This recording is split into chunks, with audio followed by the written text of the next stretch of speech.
But yeah, welcome everyone.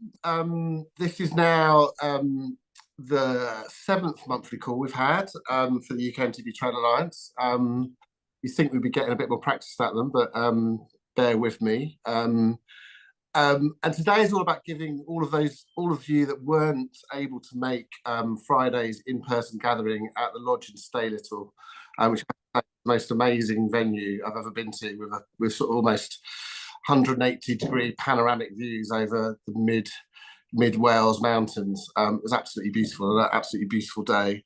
Some of which we spent outside in the sunshine, which was great.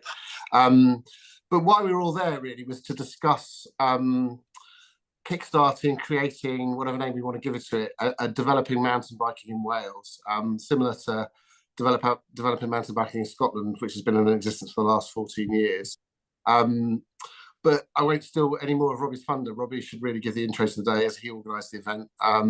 So Robbie, I'll hand over to you. Yeah, thanks, Robin. I'll start off. I'll share my screen and just go through the slides that we shared. And I think Robin shared the candidate pack or the delegate pack. I think I called it the wrong thing, but sent out anyway. Before, which gave a kind of a potted history. If you can pot history into 135 pages, that was as potted as it got. But it was the intention of showing that we're not starting from nothing. There's a world-class product in Wales. It's just, and the question really was, why is it that when I was traveling around Wales and I've got people speaking to each other and the sector feels a little bit unloved, like there isn't a voice, like there's some real challenges going on in terms of the people who want to develop the sector, but coming up against some barriers, and so how do we move forward? So that was the intention, to identify what do we need to do. So just firstly, this is what it looked like. It was, I was going, if anyone goes to Paris, you don't generally pack for good weather, and it was insanely good weather, probably almost too good, probably need a little bit of shade, as Gwenda's face will testify, and there was other people. One of the only bits of comment that I've got about what could have been improved on the day was it was a little bit sunny. So what we'd intended, if you haven't been to Stay Little before, the lodge at Stay Little, sorry. So inside you can see Manon presenting. So there's a fairly small room. When I saw it, I was a bit concerned that we weren't going to fit everybody in, but we did. And credit to the speakers, they all stuck. I gave a challenge to speak for only 5 minutes. So basically, call to action. What are you talking about? What's important to you? And then let's go and workshop it. And get the opinions of the people in the room. So using the wisdom of the crowd, so to speak. So I think by the end of the speech we were only running 15 minutes over time, which I was amazed by, because I just thought everybody was going to go on. Like when everyone's got a captive audience, it can sometimes be hard to rein in. But yeah, then we went outside, beautiful open lawn with like Robin says, with these panoramic views, and we split up the tables. Specific challenge was set a vision for the specific area. So whether it's bike parks, whether it's risk management, whether it's trail associations and landowners working together, whether it's sport pathways, whether it's inclusion or campaigns and advocacy. So there was all lots of really, really good conversation that was happening straight after the speeches, just when everybody was going to grab a coffee, and then trying to set some really clear tactics for, okay, what do we actually need to do? We then had a look at trying to put a little bit of cost against what we're proposing. So I'd set 3 cost areas which are pretty wide. So £0, so free, something we can do now. So the example that's always worth giving is we can all tweet and or push out on Instagram or LinkedIn or wherever it is. We can all say what we're doing and what's important, or some campaign that's running, and collectively as a large number of people, our voice will get to quite a wide audience. What might we need 100 grand for? So the reason for that amount of money was that's what I'm trying to raise in year 1, and the intention is that we try to secure at least 3 years of funding to make a really good fist of it. After 3 years, if we go, actually it's too hard, we need a lot more money and the money's not available, or something doesn't work, then at least we've tried. But that's what we're trying to secure, and I'll come back onto that a little bit later. And the last one was £1 million. So if we got something like developing mountain biking in Scotland, which is funded to the tune of £2 to £3 million a year at the minute, that's at the minute, for starting from scratch, that's a pipe dream. But what would be a £1 million project? Is it a new bike park? Is it some education program where we get mountain biking into every school. You know, what does it look like? So fingers crossed we can raise that kind of money. But for those who joined the call earlier, I spent my weekend in Aberystwyth delivering some activities, a bike festival for the Earth primary festival. So I had a little bit of time in the evenings, actually got the notes together. And there's some really interesting stuff, which I think I'll share at the end. I'll let everybody do their speech, and then I'll just dive in to show you what actually came out of the discussions. So morning was all that I've just talked about, and then in the afternoon we looked at the Fierce framework, which Fiona will come on to later.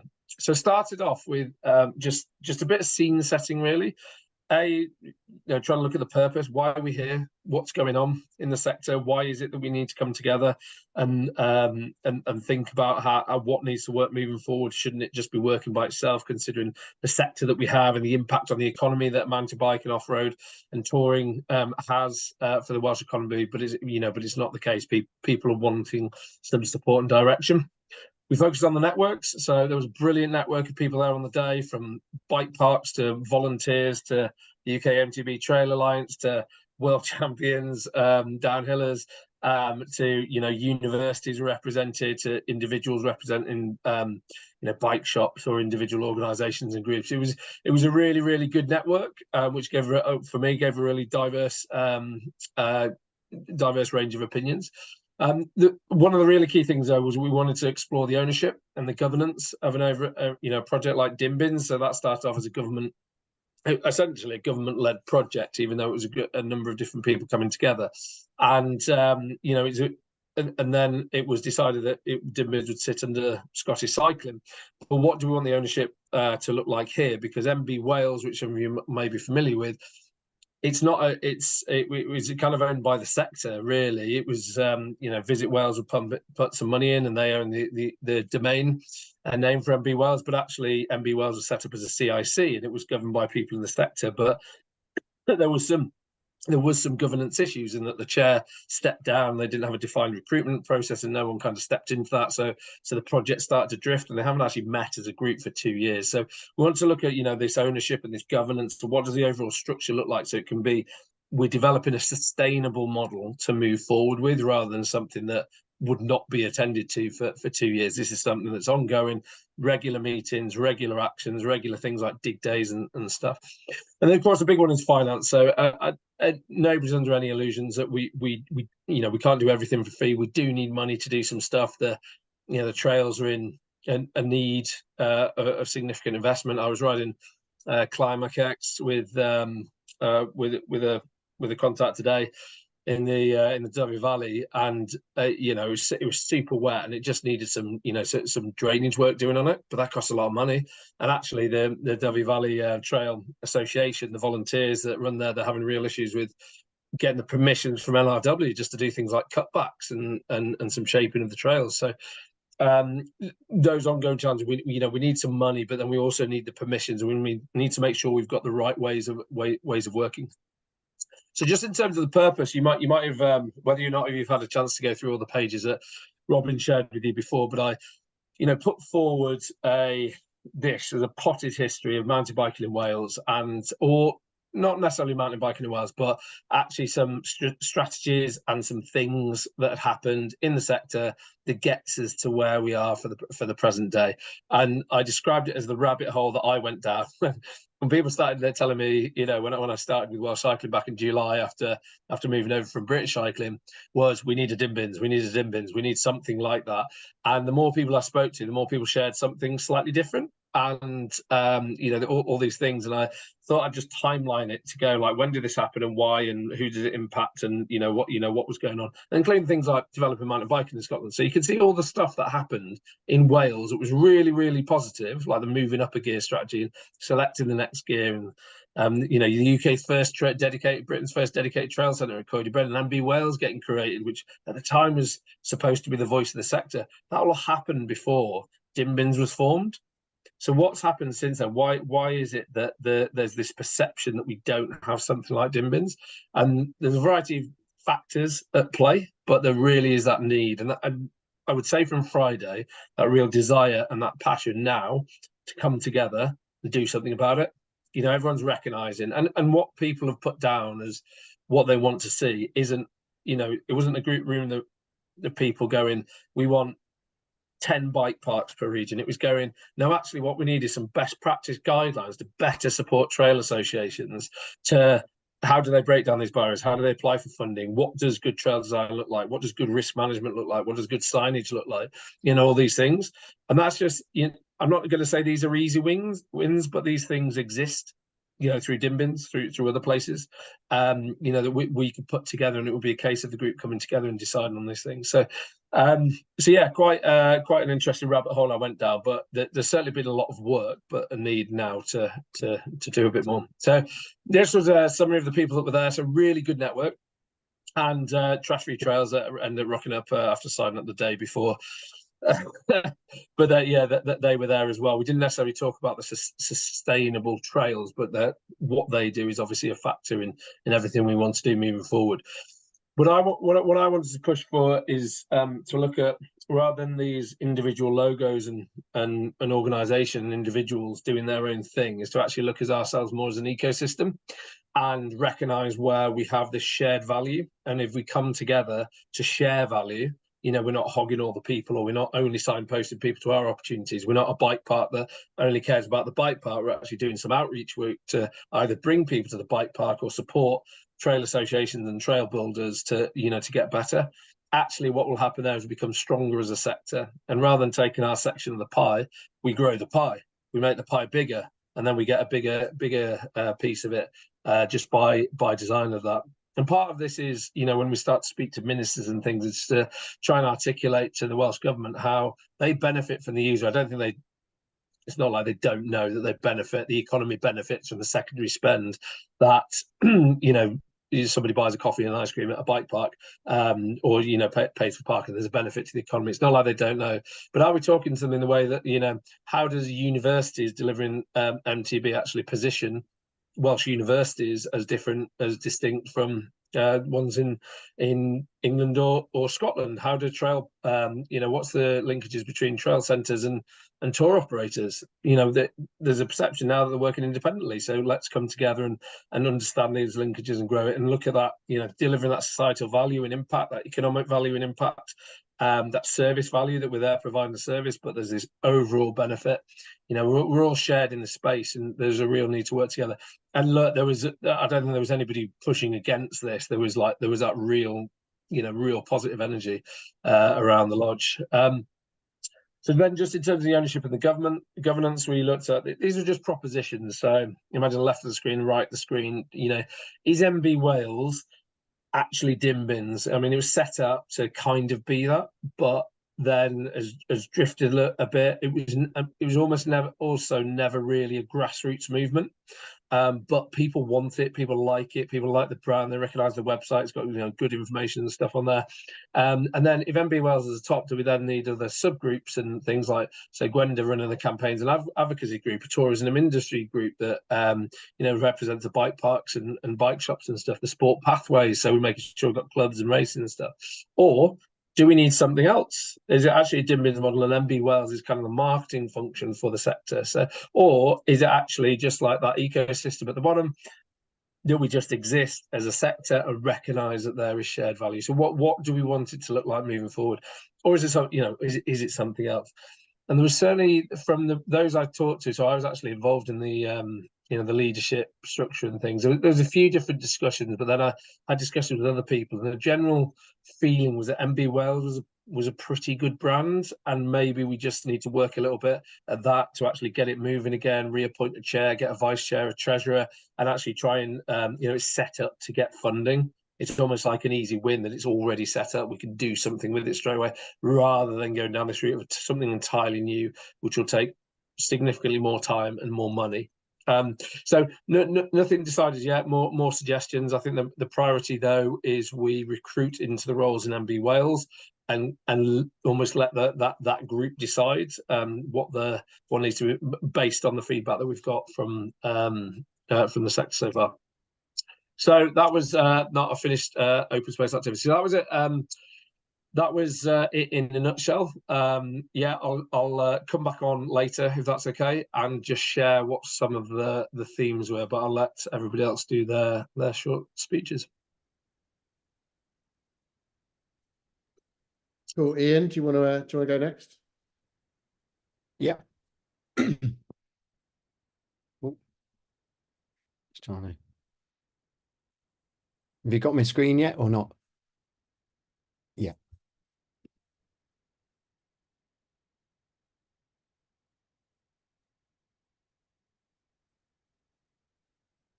Have you got the right screen now? Yeah, I think so. Just go. Yeah, no problem. So yeah, basically, Robbie asked me down to talk about how we got together to create mountain biking in Scotland. So as you saw with his timeline, it was about 2010 when we got things going there. I was saying to the group that one of the things that really struck me was Brian Porteous ran the workshop that we had up in Scotland to basically start the project and to put together the strategy. And one of the big things that Brian said at the beginning of that meeting was to leave your baggage at the door. So obviously everyone wanted something different from that organization. Everyone came with their own kind of stories of success and frustration. And it was really just getting everyone to kind of forget that and look at what the future could hold and how we could get things to move forward properly. And it really hit me that Brian ran that meeting in such a way that the animosity that might have been there was really kind of extinguished from the beginning. And we all worked, very much like we saw on Friday. Everyone was working for the future and what there could be rather than what was, or any mistakes anyone had made or any frustrations that people were harboring a little bit. And I think it was great to kind of be able to share that message at the beginning of the day and get people thinking. Then it was just really looking at some of the organizations that came together at the beginning. And kind of for me, one of the bits about my time at CTC was just the power of partnerships and bringing together the right people to get the organization going. And obviously each of these organizations have their own targets, their own structure, but being able to put money in the pot and get dim bins going really enabled us to kind of work together and kind of agree on the voice that we were going to use to kind of speak to people, and also the kind of the approach that we could take and target that early work and get that started. So a real range of organizations coming together, and kind of obviously some of those could put money in, but others, like Robbie said, could really put time and contact. And obviously there's a value to that as well if you can kind of leverage that support from those people. And then I just put down some keys to success. So just creating that clear and concise strategy, defining those early priorities, focusing on the easy wins. It's easy to try and overcomplicate things, but you don't really need to. And then don't attempt to be everything to everyone. It's very easy for these organizations to have a million people pulling them in a million different directions, but it's just looking at those early targets and saying, this is what we're working on. We might be able to come back to you later. And then obviously budget, as Robbie said, it's kind of looking at that 100,000. Back when we started, we had a budget of 65,000 to get going. And it was really just pulling as much money together as we could to kind of get that officer in post, and then that leads to more funding. So it's really exciting looking at how that can kind of grow, and then gaining the political support. So one of the things that Dimbins did really well was to kind of use the numbers that mountain biking was putting through to leverage that support from the government. And then once they came on board, you could really see the difference and the funding starting to flow. It was fantastic. And then leverage all opportunities, utilizing the partners. And again, that's really what struck me on Friday, was just how many people were in the room keen to do something, and the opportunities that were there and the leverage that we could bring together. And I think everyone left just thinking, yeah, if we can work together on this, I think there's a really good thing. And then the last one was just to always be ready to be adaptable and responsive. It's very easy to kind of want to set these things in stone, but if you can adapt quickly and respond to those opportunities that come along, it really gets things going. And that's really what Dimbins has done exceptionally well to kind of be where it is today and have the money it has. Cool, thanks, Ian. And I think it is me next. So I 5 minutes this time, Robin. Don't it is never going to be 5 minutes when it was 10 minutes last time. I was going to say Robbie was very kind at the beginning by not pointing out it was me that took twice the time that he allocated on Friday. So I apologise for that then, and I apologise for it again now. So you all know who the UK MTB Trail Alliance is, so I won't labour that point. But what I wanted to what I did on Friday was try and give an introduction to sort of the state of play. So where are we at with all of the informal trail groups, trail associations and bike parks in Wales as of today. Now, we did a membership survey back in December, January, Feb. Took a while to get everyone to get the survey complete. And this slide is just looking at our total membership base in Wales. So all of the bike parks, all of the trail associations, all of the informal trail groups that the UK MTB Trail Alliance is aware of in Wales. It adds up to a total of 53. As you can see, it's dominated by informal trail groups, i.e. people that might have built some trails in the woods and have set up a Facebook group, but not much more than that.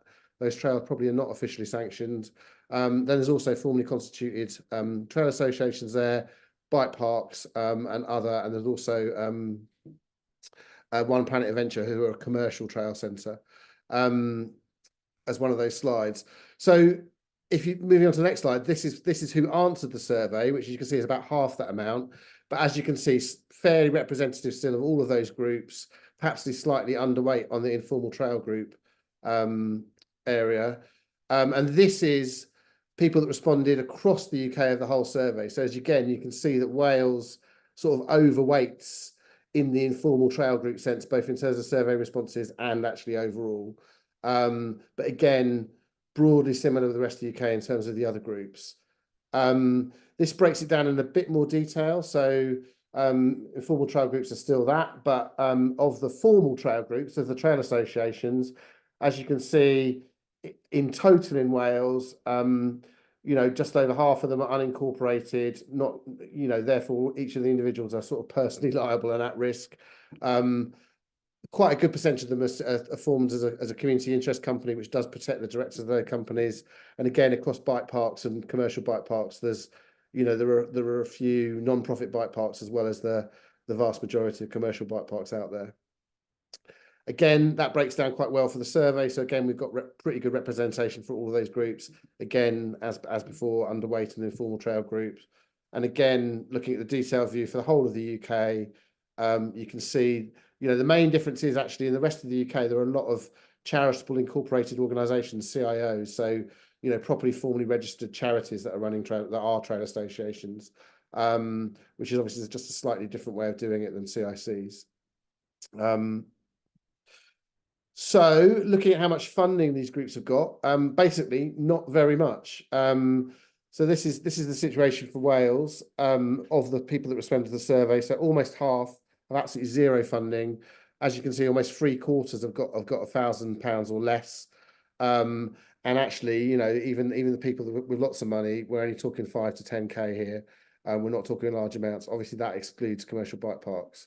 So really, there is not very much money going into volunteer built and maintained trails.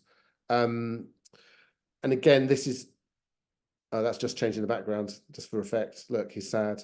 But then if you look at how much funding, the rest of this is the UK-wide picture now. You can see it's broadly similar, actually slightly more that have had zero funding. But as you can see, the top end of the chart, there's a lot more groups that are getting quite significant amounts of money, including the real outlier there, which is Thailand Trails in Scotland, who've received over 1 million in grant funding for their trails.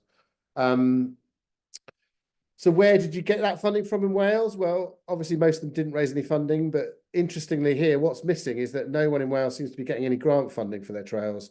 They're either raising it from their community or the public, they're charging perhaps a membership fee or race organisers to use their trails, or obviously they're doing sponsorship deals with brands and commercial organisations. Vast majority of people operating without insurance, which isn't great. Not vast majority, but obviously a small minority. Well, just a small, less than a majority. But the British Cycling, there's an open question about British Cycling whether that covers you for dig days or not. So again, not a very professionalised state of affairs, I suppose you would take from that. Who's landing your trails on? Quite a wide split here. I would expect more trails to be on NRW land. But still, the largest group of trails are on NRW land, but then local councils, Woodland Trust, and then private landowners is the other. And then obviously some people are leasing their trails from landowners.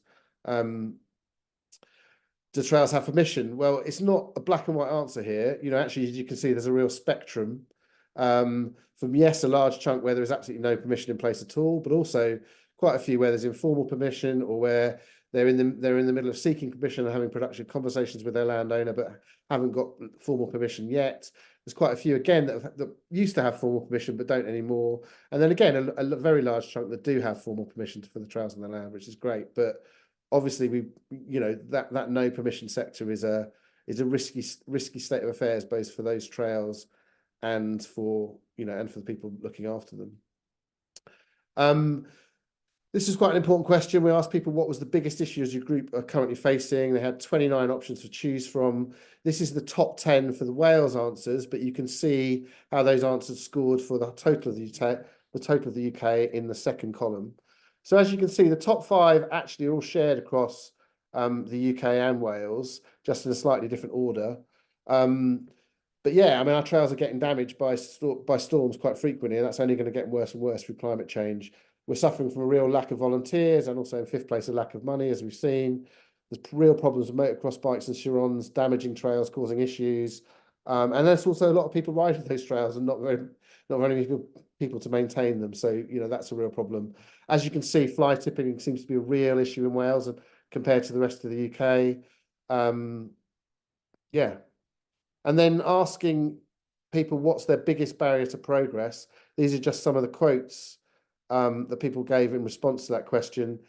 Everything through, again, volunteers and money, talking about dealing with landowners, in this instance, NRW, talking about planning, talking about the issues and effort and lack of lack of assistance to becoming official. And then finally, we asked them how, out of potential projects that the UK MTB Trail Alliance could do in order to help our members, out of 36 options, how would you prioritize them? What's so again, we've got this is an order from 1 to 10 for Wales, but as you can see, which position these priorities had for the rest of the UK in the second column. Consensus both in Wales and across the UK that working to persuade British Cycling and Cycling UK to focus more of their effort and spend on recreational mountain biking was a number one priority for all mountain bikers. We quite often feel like, rightly or wrongly, that we're the black sheep of the cycling family, and more time and effort gets spent on other cycling disciplines. But lots of stuff there about helping trail alliances and trail groups, work with landowners, giving them guidance, giving them documentation they can use to learn how to do things, where they can get funding from. You can read all that stuff yourself, but that's where we are. So that is it. And having done that, I will now hand over to Martin. Okay, good evening, guys. Can you hear me okay? Yep, great. I don't have a PowerPoint presentation. I explained while I gave this talk last week, my colleague Rowan was due to be delivering this presentation and decided to fly to Australia to race in the Masters World Champs at the last minute. So I got stitched up. So it's me delivering this. So I'm going to be talking to you about the not very sexy, but very important topic of risk management. It isn't a lot of fun to be talking about risk management, but I think with groups like the one that we've got together this evening, it's really important that we are talking about it. It's about protecting riders, and it's about protecting the sport that we all love as well. So to clarify, when I'm talking about risk management, I'm talking about the processes that we put in place to achieve two main outputs. So the first one is to reduce the likelihood and severity of accidents happening on trails. And the second one is to protect whichever organization it is which is managing the trails from litigation. We're all connected here, really, particularly when it comes to litigation. Mountain biking is a risky sport, and unfortunately accidents will happen on trails, really regardless of who built them and where they are. And we need to make sure collectively that we don't leave an open goal by not managing risks sufficiently. And we need to avoid a situation where really one organization is found wanting and it has implications for the wider sport. So I'm well aware that I'm sitting here talking to you as a bike park with significantly more resource in particular than a volunteer trail organisation. So I'm not at all advocating that we all need to be held to the same standards here. There definitely needs to be levels in how this is managed. But I thought it would be useful for me to talk you through, just at a very high level, the process that we use at BikePark Wales, bearing in mind we're on Natural Resources Wales land ourselves, and how we kind of develop and manage risk on trails.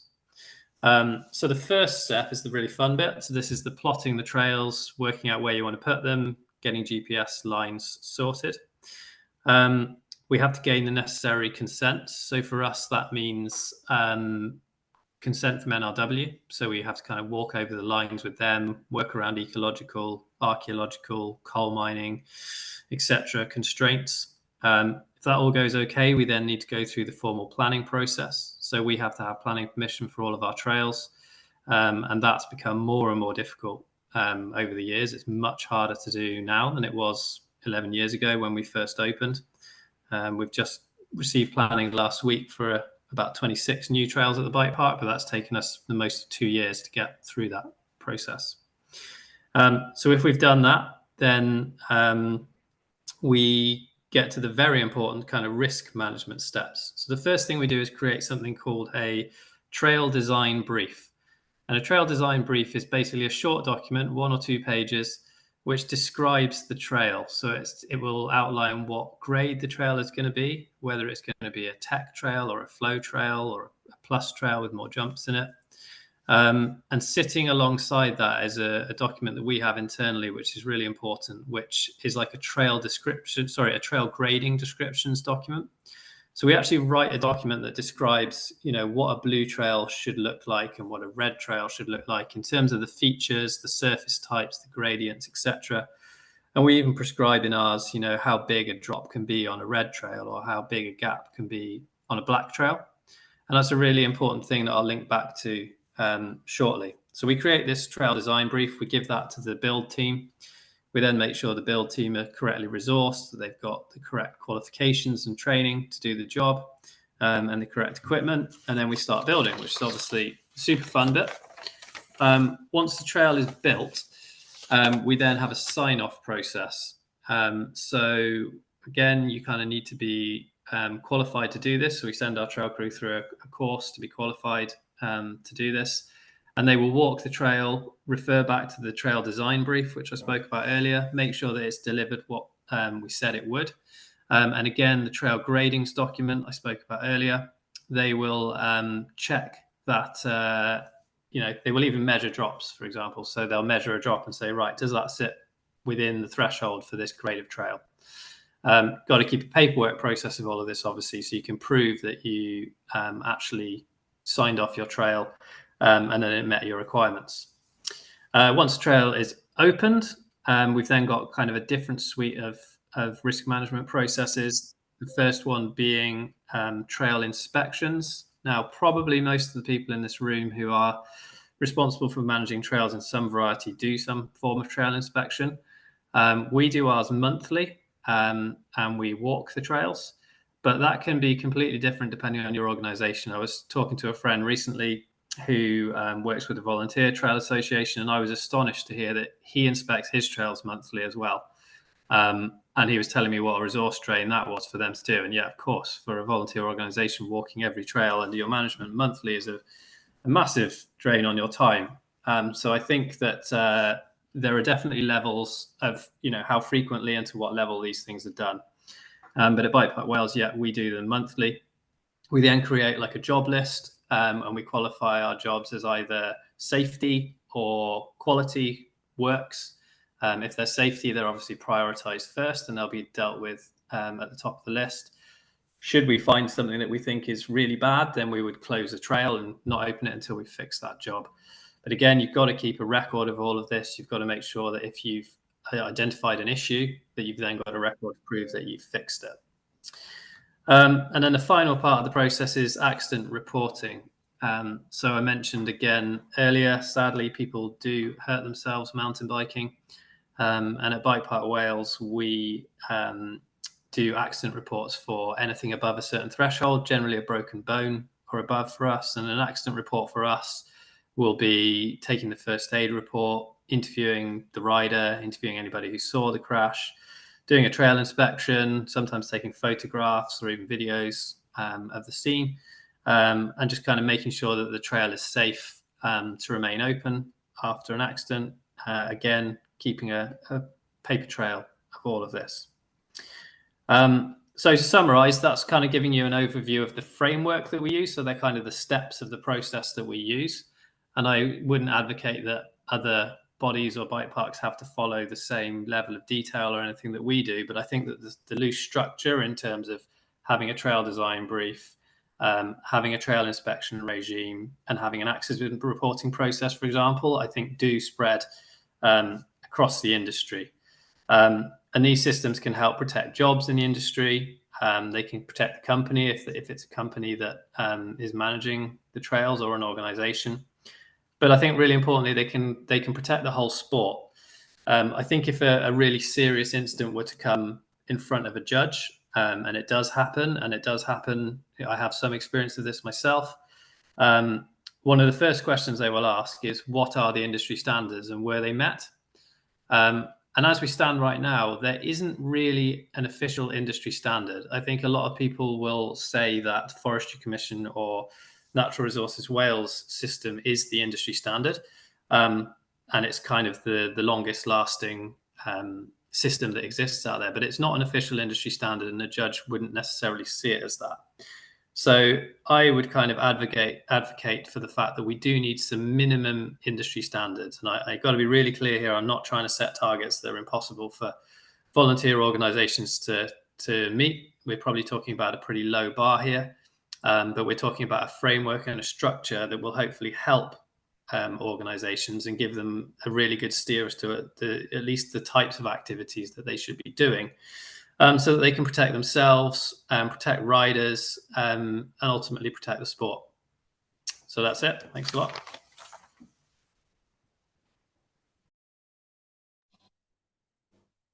Cool. I was going to let people ask questions as we went along, which I totally forgot about. So let's not do that. But if you've got any questions, anyone, for any of the speakers so far, remember them and ask them at the end. But let's move on to Manon now.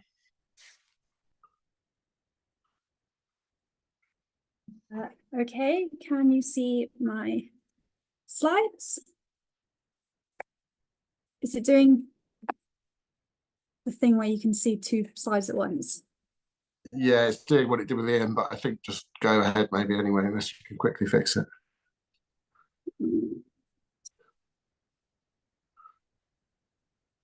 What's happened now? Better? Yeah, that's now sharing the whole screen. So yeah, on Friday I was talking about sports pathways in Wales, to kind of think about the whole picture. How do you go from picking up a bike to competing at whichever level you reach?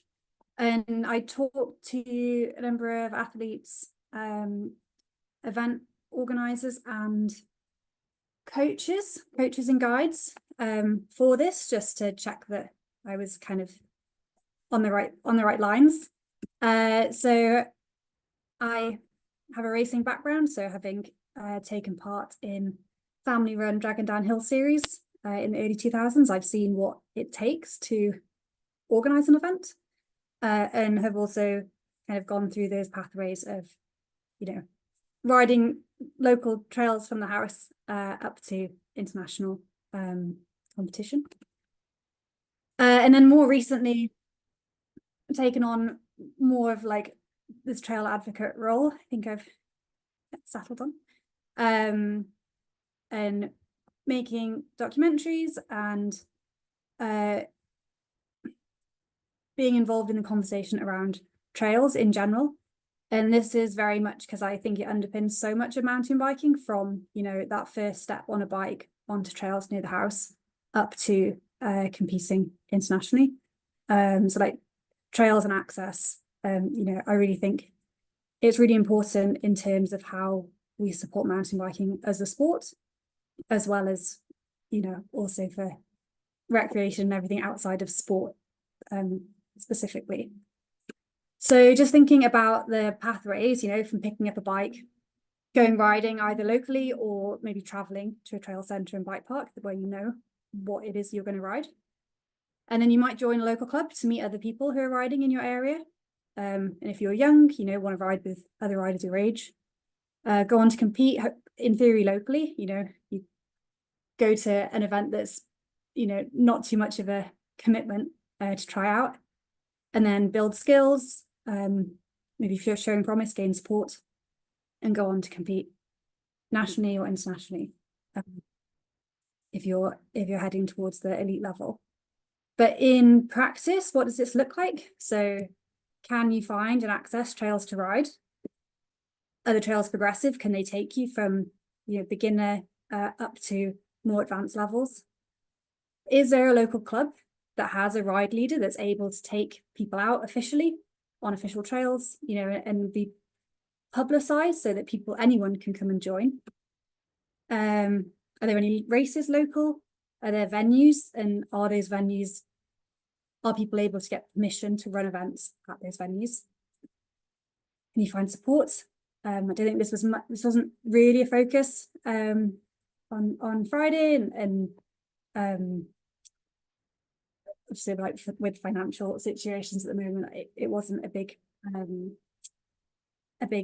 focus, but it is a relevant, very relevant part of this.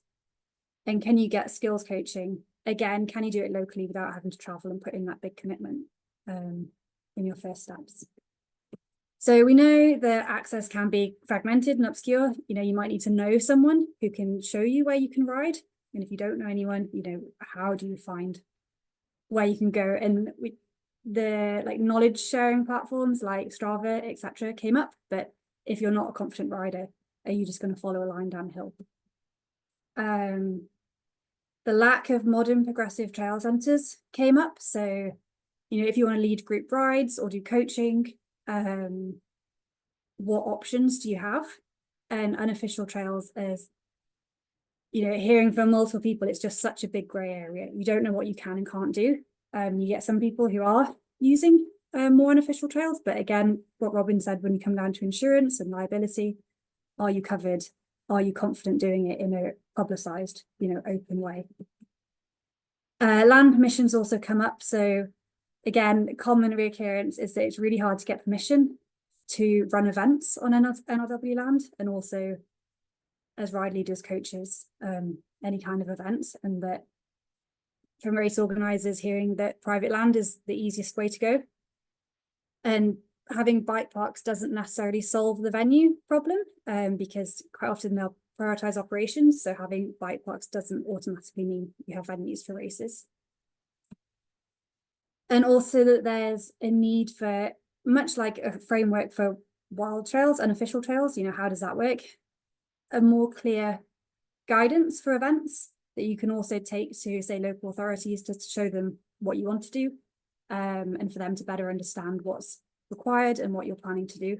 I think an example here is Cumcarn, when there was difficulties, and it sounds like getting local authorities to understand what was needed, and that kind of communication and understanding wasn't there. So how could a Wales-wide organisation help to kind of streamline that process? And I do really think that the kind of difficulty in doing a lot of this, like the vagueness around a lot of this, does kind of gatekeep who manages to make it happen. So you have to be quite a confident, well-established, well-networked individual, I think, to make a lot of this happen. Kind of from riders and into leadership roles and organising events. So looking forward, those were the barriers. Looking forward, the questions that I asked the sports pathways kind of table out on the lawn was how to, you know, general, but it's really important for sports pathways. How do we increase access to all potential future cyclists? And that's bikes as well as trails, which did lead to some good discussions. How to grow grassroots organisations like clubs and community groups. How to enable local through to international events.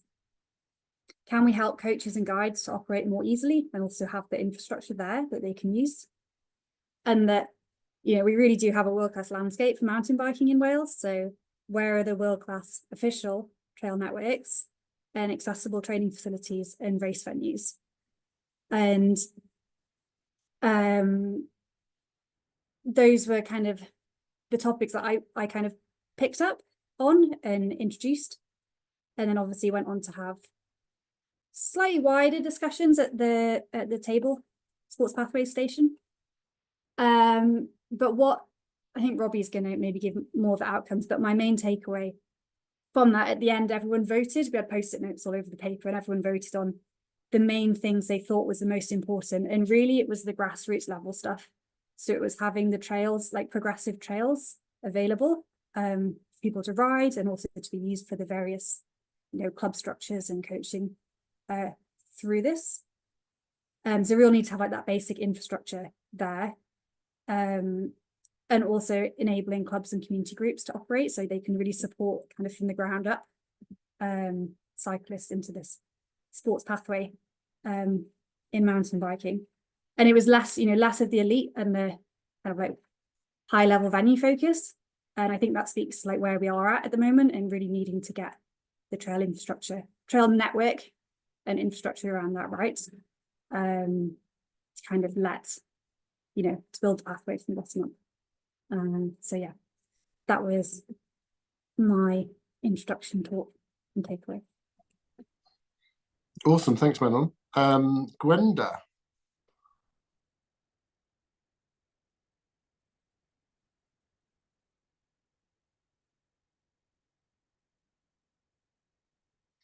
Meanwhile, I hope you are thinking of questions. Right, I'm not used to Zoom, and I'm on my iPad, so I'm not even going to try and share my slides. I did find them, but I'll do without. So I just share you on there. Oh, cool. Yeah. You've got them there, Robbie. Thank you. Yeah, I think that I'm pretty sure they were still. Fantastic. Well, I'll start talking while Robbie's doing the technical stuff. So I'm Gwenda, and I'm Wales Advocacy and Development Lead for Cycling UK. So I lead on all our different types of work in Wales. Cycling UK, for those of you who don't know, used to be CT, Cyclist Touring Club, and we've been around since 1876. I might have got the numbers wrong there, but a long time. And it's thanks to us that we can actually ride on bridleways, because we campaigned for that in the 60s. I can't remember the exact date, to enable bikes to be on bridleways. However, with other access reform in Wales, we didn't see access with the Crow, as I think Robbie pointed out in his timeline. So we have access land in Wales, but we can only ride our bikes on 20% of the public rights of way network. And Welsh Government realised that this was a problem, and so they announced their intention and launched consultations on widening access to the outdoors to a wider range of users, including people on bikes and horse riders. And back in 2015, to gain support for that consultation and get people, we and Open MTB and others worked together to launch our Trails for Wales campaign. As you can see, there's some people you might know there. So we were working with Welsh Cycling back then.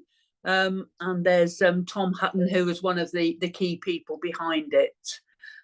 We had amazing support for our petition, and lots. I think it was a record-breaking response to the Welsh Government consultation. So we thought, happy days. You move on to the next one, Robbie. I can't remember what's on it, but yeah, I think there's just pictures on there. Yeah. So 2015, and then 2019, we got a ministerial commitment to increasing rights of way now, and we thought this is it. We thought. We got a change, and I put that picture there just to illustrate how ridiculous our existing rights of network is. The path on the right, as you're facing it, the narrow one is a bridleway. The wide one is a footpath.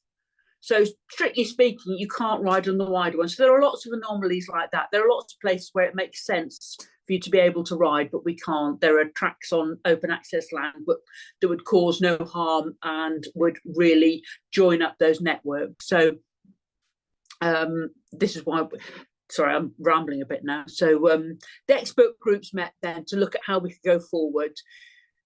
This was during COVID, and they discussed the different options. They had different user groups, landowners, ramblers, British Horse Society, Cycling UK, representing the wider cycling bodies.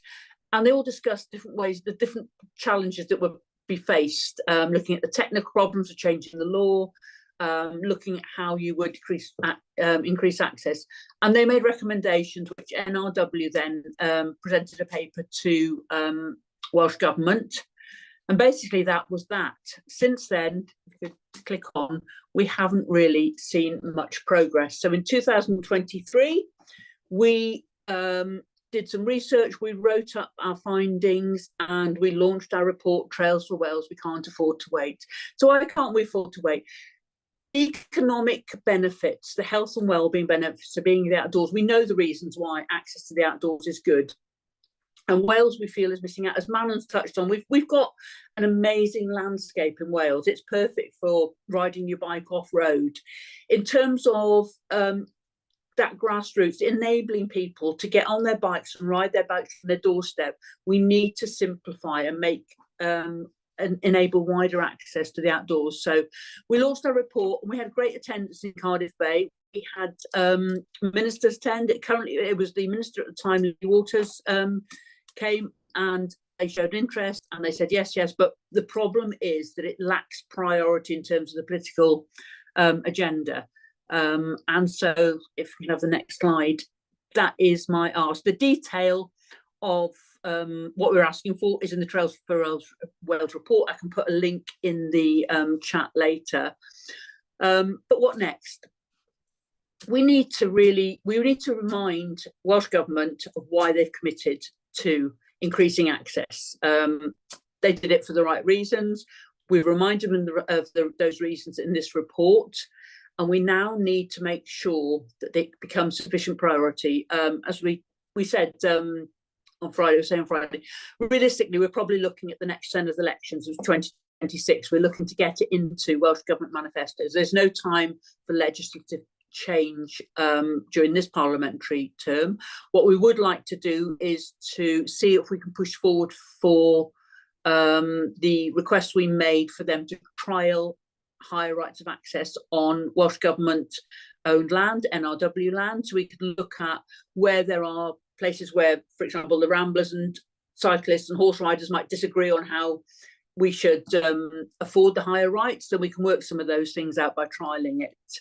But what we need to do, we need to raise awareness. We need to raise an awareness with Senedd members, with local politicians, with local landowners, with the wider public of why this matters. And this is why we need to work together with you so we can all help make that case. So that was my ask, were how do we get this up the political agenda and get Welsh Government to deliver on the promise they made back in 2019. Thank you. Cool, thank you, Gwenda. Morgan. Good evening, everyone. Hope you're all doing okay. Just pull my slides up.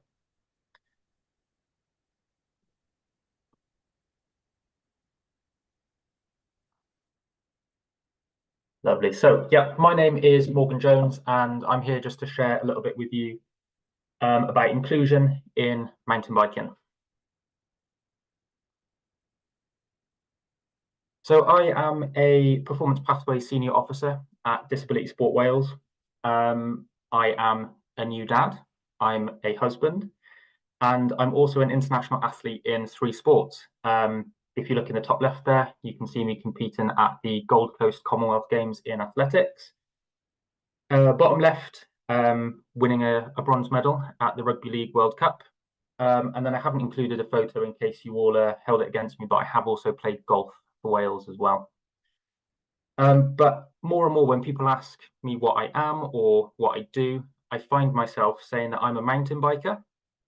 And for me, that's really cool because as a young child, I never thought that that would be something that I would say about myself, given that I was born without my left forearm and hand. I just didn't think that it was something that would ever be something that I would say about myself. So what I want out of today and what I wanted to get from Friday, and I think I achieved it is to find out how we can best work together to make mountain biking more inclusive.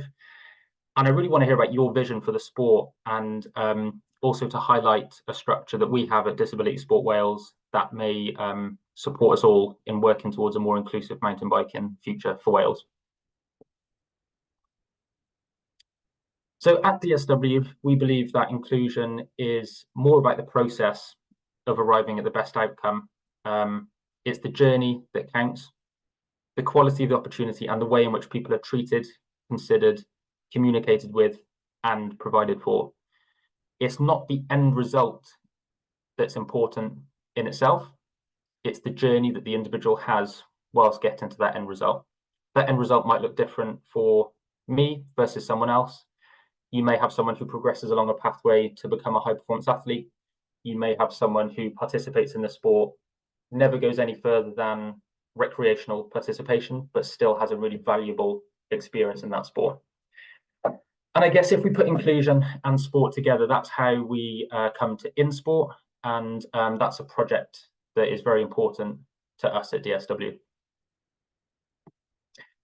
So InSport is a Disability Sport Wales project which aims to support the physical activity, sport and leisure sectors in delivering inclusively of disabled people.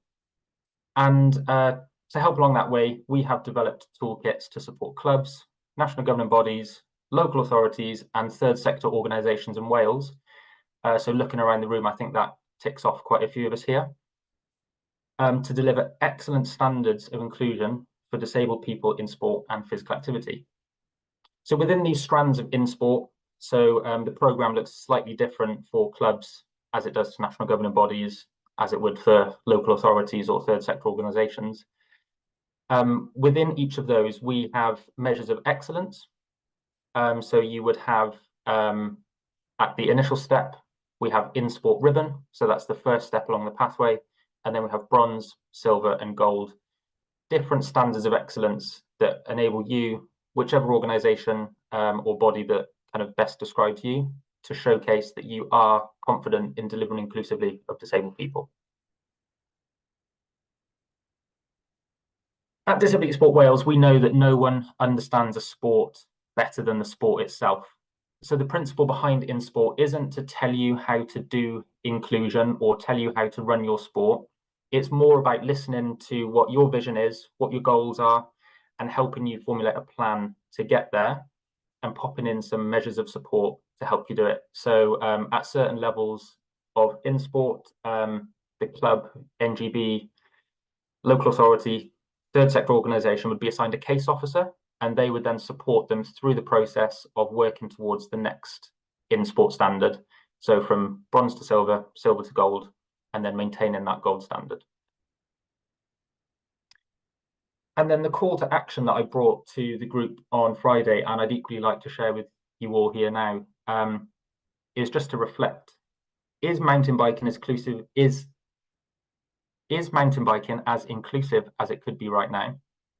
What do we want it to look like, be like, and feel like for those who participate?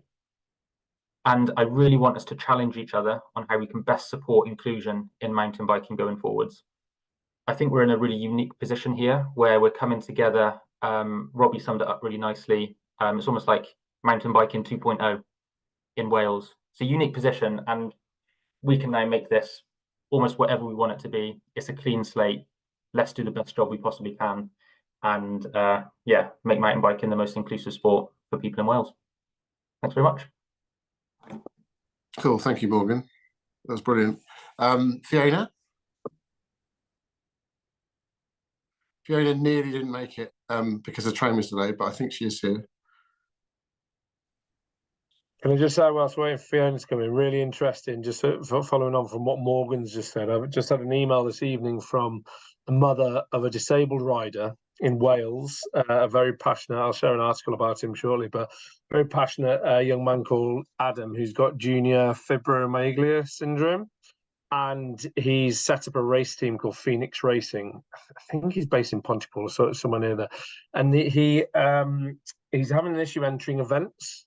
And there's his mum's calling around lots of different event organisers and having a real issue and saying it's a mixed bag. So I've got a call with them this week to find out kind of what the issues are. But one of the outcomes of the conversation that Morgan facilitated was around making sure we've got inclusive categories and that we're promoting these and showing that is a thing that can happen, if not just in Wales, hopefully across wider British cycling activities.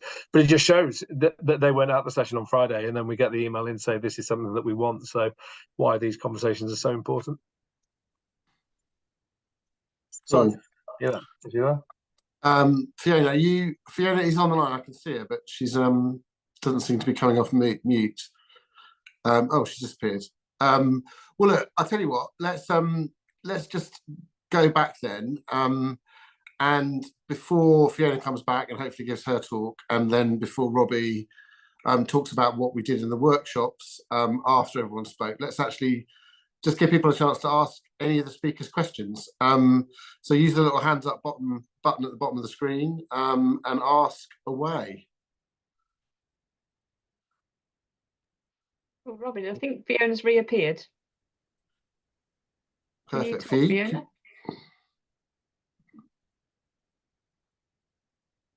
Oh, we can see you now, Fee, which is great. There we've gone. Oh, she's disappeared.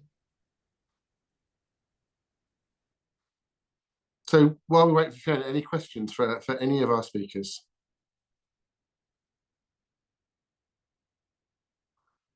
We can see you, Fiona, now, if that helps.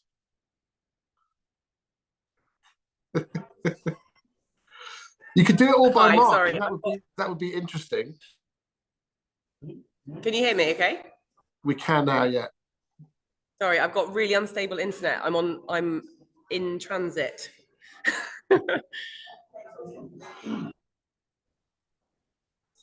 It seems to be working okay right this second. Okay, great. Would you like me to talk about Project Fierce? Yes. Sorry, I should explain to everyone that I've asked you to sum up, which was what, 2 hours worth of workshops into 5 minutes. So it's a bit of a... Yeah, that's great. I've given you a hard task. Yeah, so it's essentially, a lot of people in the call, I think, are familiar with the work that we're doing, but I'll give you a 2-minute intro to it. So I work for the University of Bristol and with a team of amazing researchers, all of whom are interested in sport and exclusion. Oh, it's really noisy, sorry. Let me see if I can find a slightly quieter space. And so we've been doing research about mountain biking for the last few years, trying to understand gender inequality and address it. So based on an extensive qualitative research program, we've developed a set of research findings that explore women's experiences of mountain biking, but also what mountain biking looks from the outside to women and girls. And I think that's really important, and those voices are often missed in research about the sport. Research the research findings point to a number of different kind of key areas, one of which is media and marketing and how the sport is represented.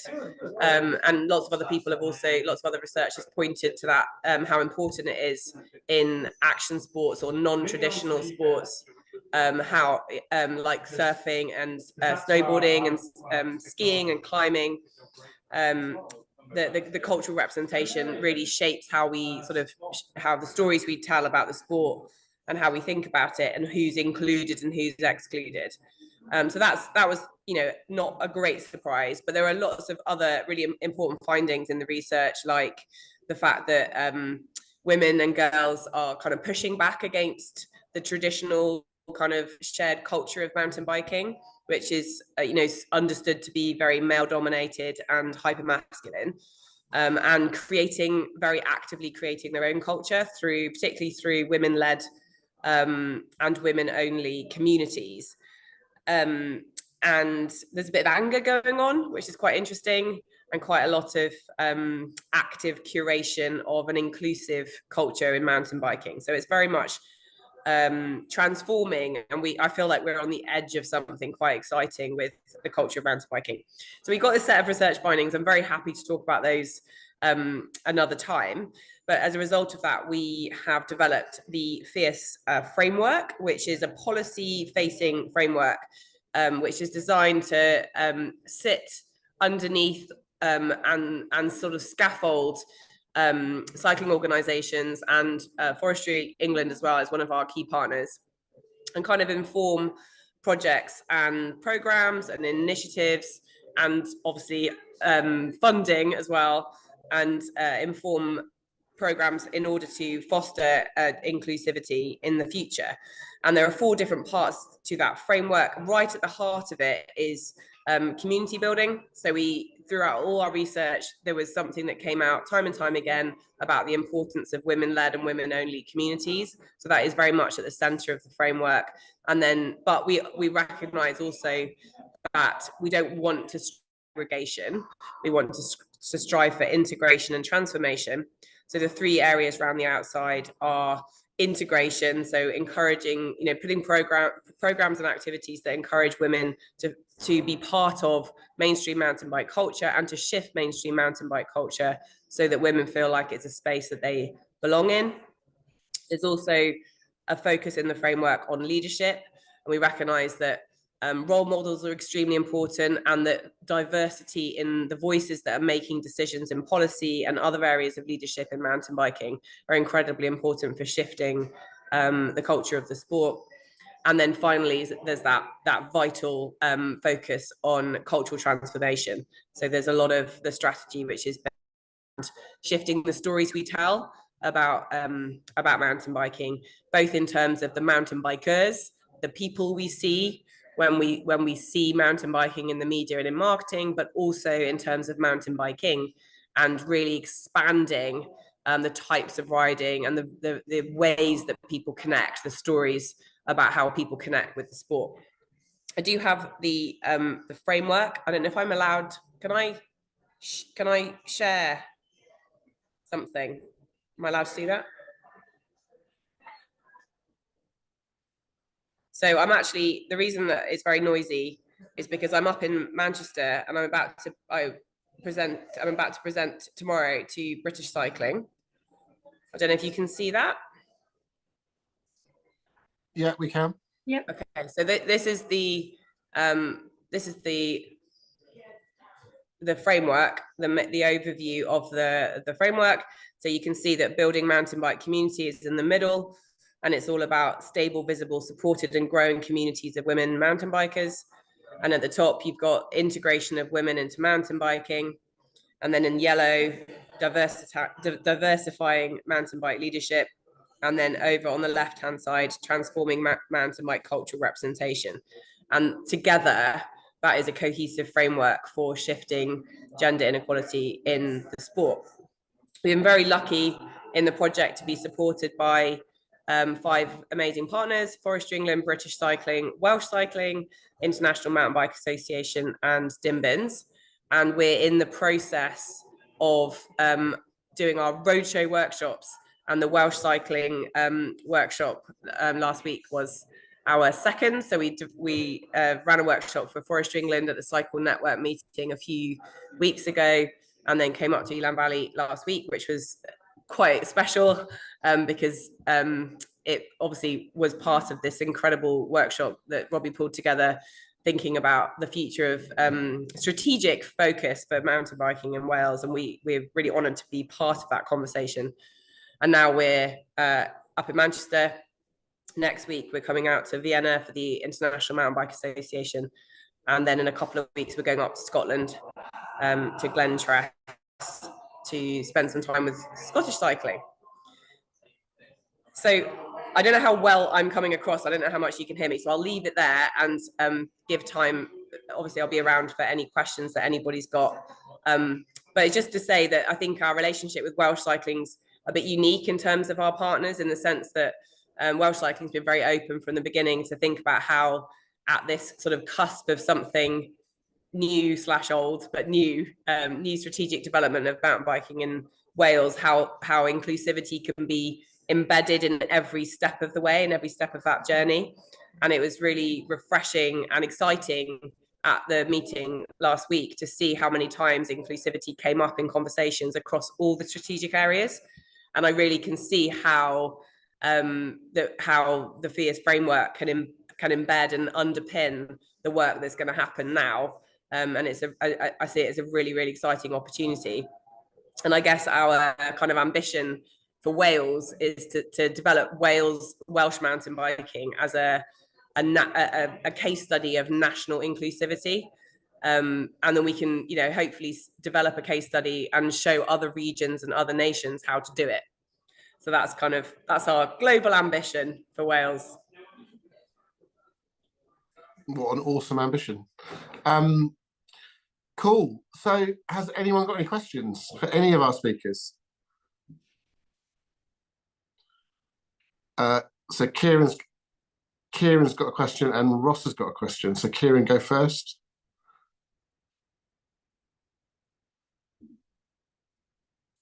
Oh, he's asked them on the chat. Sorry, I got confused. Ross, do you want to go? And then Kieran can decide if he wants to ask them in person or not. Yeah, that's great. Thanks, Robin. Fiona, question for you and others. And you did come across really well, Fiona, so thank you for that in difficult circumstances. It's a sort of question and thoughts around the word sport. So have you played around with that? Is there any thoughts around using the word sport within mountain biking? Because obviously there is a huge sport element. I compete myself, have done for many years. But when I go out on a weekend or midweek, for me, it's not a sport, it's a pastime, it's a leisure activity. And I'm just wondering where you sit within that. Yeah, it's a great question. I mean, we use the term action sport rather than just sport, because that's the term that academic researchers use to refer to mountain biking as part of a cluster of sports that are non-competitive and inclusive, inherently inclusive, as in I can't remember the list now. I read them out for my piece of paper in Wales last week, but they have a particular definition, and we're sort of set up as subcultures pushing against institutionalized hierarchical structures in mainstream sport, and therefore should be much more inclusive. And what's interesting, so things like climbing and snowboarding and surfing and mountain biking falls into that, pushing against, the sort of hierarchical structures of road cycling, I guess. And what's interesting about that is that despite the promise of much more inclusive spaces for women and girls and other underrepresented groups, actually particularly through media marketing representation, they have actually just followed the same trajectory as mainstream sport. So I do think carefully about the word sport. I'm a consumption researcher, so I research the consumption of things, culture, consumer culture, and I see sport as a really important part of consumer culture. It doesn't have to be competitive. In fact, none of my research is about competitive sport. It's about participation, serious leisure, we call it. But it's a really good question. And it is something we think about. Then the question from Kieran is quite similar as well. Just to read that. So, how do you think Welsh Cycling is best able to engage with, support the mountain bike? Mountain biking is the organisational culture focused on MTB as a sport. And yeah, I think, I mean, just historically, if I was to put the timeline of the shifting focus of Welsh cycling against that, it's always shifted according to whatever Sport Wales kind of want us to do. And then it's affected by resource and funding streams as well. So mountain bike, we did used to have previously have a mountain bike development officer, but it was a mountain bike development officer for sport. It was somebody who looked after the talent pathways, who developed the clubs and the competition formats to bring through a new generation of riders. I'm not sure Manon might have been a beneficiary of that kind of structure, but it has been the focus. What we're shifting to now is the recognition that our over focus on sport and specifically road and track cycling has actually disengaged and disenfranchised a huge number of people. We've just not been deemed as relevant enough for the cycling sector in Wales. But when you go out there, I mean, I'm on feels like a bit like a trip of a lifetime that I've got to go to go around the Havering Forest, and then Nantu Ariane, and then I was up at Climac X today, and it's just like what we've got in Wales is amazing, and that, you know, there's so much more to that in terms of the trail, and we just want to celebrate that and get people on bike. Now we do, because we're the national governing body of cycling, we do have to keep on coming back to sport and think, okay, what would be the potential end game? I'm happy just getting people on bikes, and I was delivering this festival at the weekend that was just, we introduced 106 kids to bike racing that were otherwise doing football and rugby, and pretty much none of them were at clubs and things, and we just wanted to get them on the bike, plant the seed that if they think about dropping out of one sport, that there might be something else for them, and if they just go on a bike for active travel or for adventure, that, you know, that's brilliant. But we, you know, long term, we know that if we grow what we say, we grow the base of the pyramid, we increase participation, we increase the number of cycling families. There is a ton of research that talented riders will come from cycling families. They're more likely to ride more often, they're more likely to engage in more formal activity like racing, and they're more likely to go on to, you know, be successful. And, you know, Manon has articulated her journey being from the family and having that opportunity. So we'll celebrate if they don't get on the talent pathway, no problem at all. If they're just happy getting on a bike, that's great. But our role in terms of supporting this is to, whether or not we can achieve this, but is essentially to be the fulcrum around what the cycling sector in Wales kind of revolves, and to try and play a more central role in just pulling the sector together. So Friday was an example of doing that, where I basically opened up my contact list, many people that were already there. Like, it was great seeing like BikePark Wales, see One Planet Adventure for the first time in a while, like, you know, old friends meeting. But, you know, we pulled it together and made it happen and gave the framework to have the discussions. And that is probably how we're going to work moving forward, rather than as necessarily leading on everything. That we'll have a seat at the table of many different things. So yeah, we, you know, in terms of the tourism element, MB Wales essentially focused on tourism. You know, celebrating the bike parks and things. Which brings us on to the next question around the focus on dim bins, heavily weighted towards trail centres and dedicated facilities. Absolutely right. They are a grassroots movement as well, so they do plenty of you know, conferences that bring people together, the women's conferences and things, and they are seen as the voice of the sector for everybody, so not just focused on that. But we can take this wherever we want. It doesn't have to be the same model. You know, we look at dim bins and go, we can go like, you know, any good coach does. You're a magpie, right? You take the good and you discard the bad. So what have they done really well that we like? What's it that we need to do slightly differently? What are we going to add on? And this is one of those ones where we've had inclusion, that, like Fiona said, that, you know, we wanted Morgan to be there. We wanted Disability Sport Wales, so that people thinking about this, and we wanted to set the big ambition to be the most inclusive MTB sector in the world. It's a big ambition, and how do you judge it? But we want to be recognised as, you know, the gold standard. And what else can we do that, you know, that might be different? I certainly think there's a few different things. We've got to recognise we start from a position of you know, a lack of funding and a lack of resource at the minute, but I'm really confident we can grow it. Great question, thank you, Kieran. Cool, thank you, Robbie. Kath. Hi, yeah, I've got a couple of questions for Martin, actually, regarding sort of what good looks like regarding trail building, and how that could differ between commercial bike parks and sort of volunteer built trails up in the woods. I'm aware that IMBA have started putting together sort of a European standard for trail building, and I know you said that there aren't actually any solid recognised standards currently, but I wondered, you know, do you think it would be a good idea to jump in with IMBA and kind of use their European trail standards and apply them to our sort of volunteer built trails? I just wondered what your opinion was on that, Martin. There's kind of two separate things going on there. There's the actual trail building standards, as in the quality of the construction of the trails. Mm-hmm. And then there's the sort of compliance and monitoring side of it, which is your trail inspections, etc.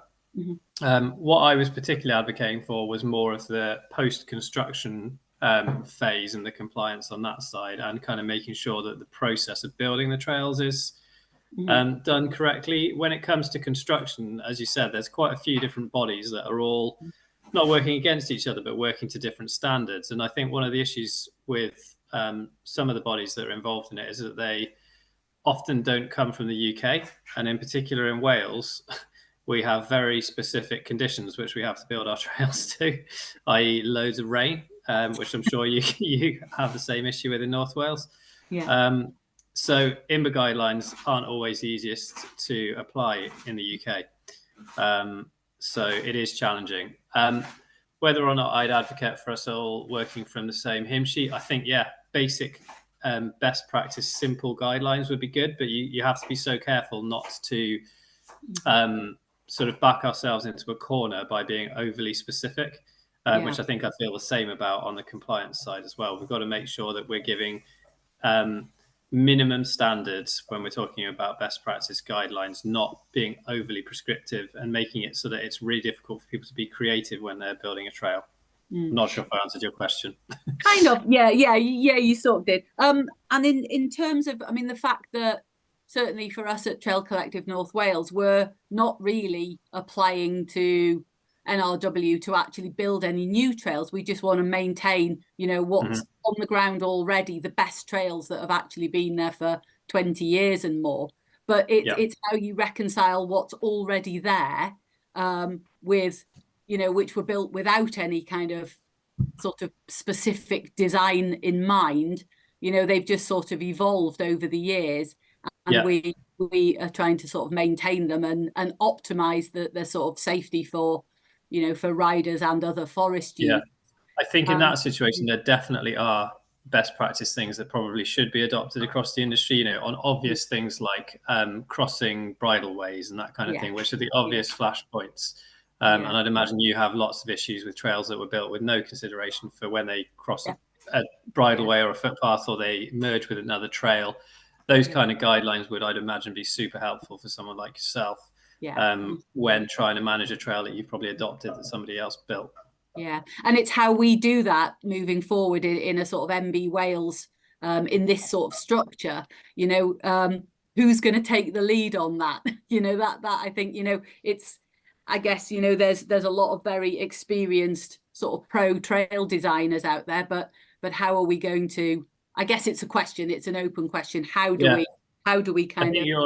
You're sort of advocating for the same thing that I am, but for a slightly different topic. So you're talking about trail construction standards, and I'm talking about trail management standards. But I feel the same as you in that I kind of want someone who is not me, who is not an individual, but is representing us collectively.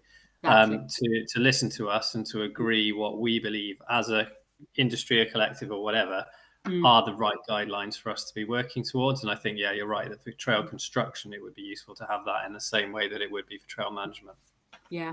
And my second question was about trail sort of maintenance qualifications and how those are going to apply to volunteers who certainly don't want to be involved with sort of construction qualifications and NEBOSH and all that sort of thing, because it's just not possible for volunteers.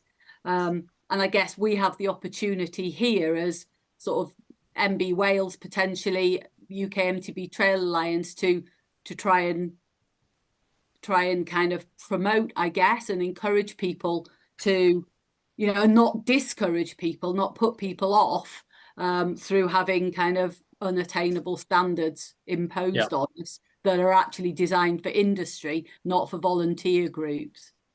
Yeah, I can definitely see the challenge with that. And it's actually something that Robbie talked about a little bit at the meeting on Friday. And it was that potentially partners like ourselves at BikePark Wales can help out in the wider picture in some manner here. Like, we can't be giving people qualifications because it's just not how we're set up. But we did talk about the fact that once every now and then, perhaps we could run a day where people can come and learn from our trail crew. They won't walk away with a qualification, which, you know, might make it less useful, but we'd certainly be open to the idea of occasionally educating the wider trail building world in the way that we do things. Yeah, I mean, CPD is necessary, isn't it, in all professions? So yeah, I think that sounds a good plan. Okay, thank you. Thanks. Cool, thank you, guys. I mean, I suppose I wouldn't be doing my job unless I said, you know, obviously there are some things that probably need to be sort of, you know, Wales Pacific or Scotland Pacific or England Pacific or Northern Ireland Pacific, and there are other things that are, you know, shared problems across the whole of the UK, which is obviously one of the driving forces for setting up the UK MTB Trail Alliance. And you know, I feel quite strongly these sorts of common problems we should be, you know, tackling, you know, through the UK MTB Trail Alliance and trying to, you know, over time, step by step, slowly, you know, develop those standards if our members think they're appropriate. Anyway, Gwenda, you've got your hand up. Yeah, it's back to I think it was Kieran's thing. Just to say, a lot of the conversations that happened on Friday were with people who I would say didn't associate with the sport. There were people who were almost apologising for being there, saying, "Oh, I'm not really a mountain biker," and we had lots of discussions about that as well. We were talking about campaigning, and the campaign workstation was mostly women, which was interesting. But some of those are ones that you know that it's very much they're wanting to get out there. A lot of them getting out with their kids and stuff like that. So I think, you know what, Robbie, it's part of the whole thing. It's about enabling people to get out from their outdoors, and it is very much about that ordinary off-road as well as the mountain bike and the sport thing. I think that was very much the feeling I got from the day on Friday, that it's all part of the, you know, the bigger picture. So it was good. It was very, yeah, as a non-mountain biker myself, I felt very comfortable and very, you know, involved, and yeah, felt part of it, as I think everyone who was there, whatever their level of ability or interest or particular things. So yeah, I think it bodes well for going forward. Cool, thank you, Gwenda. Mike, you've had your hand up for a while. Yeah, thanks. Hi. Just following on from what Kath said, our organisation, we're completely volunteers, we're unfunded. But as far as trail build qualifications, I think you need to have the people who lead the digs, they need to have a certain level of competence. And part of that competence is the ability to pass that knowledge on to all the other volunteers. And that's what we do all the time, because I was fortunately trained by a certain Ian Warby many years ago. And it's been my job to train the other leaders how to lead, as well as how to design and dig. And it works really well. So yeah, that was just what I wanted to say. Cool, thank you, Mike. Bern? Yeah, thanks, Robin. It's a question for Martin. Martin, just, you were talking about your the trail inspections and the maintenance. I was wondering, how do you actually record your inspections? So we use an app, but that's taken us years to develop it. But before that, we just used a paper-based system, and we had loads of paper filed away. And we've now developed it so that each trail has its own section on an app, but you can have a simple piece of paper per trail, and it asks you the same questions. For example, is the trailhead signage in place? You know, is it clear and legible? Are there any areas of the trail that have got storm damage, etc.? And it's a checklist. You just go through that checklist, and it makes it super easy to do.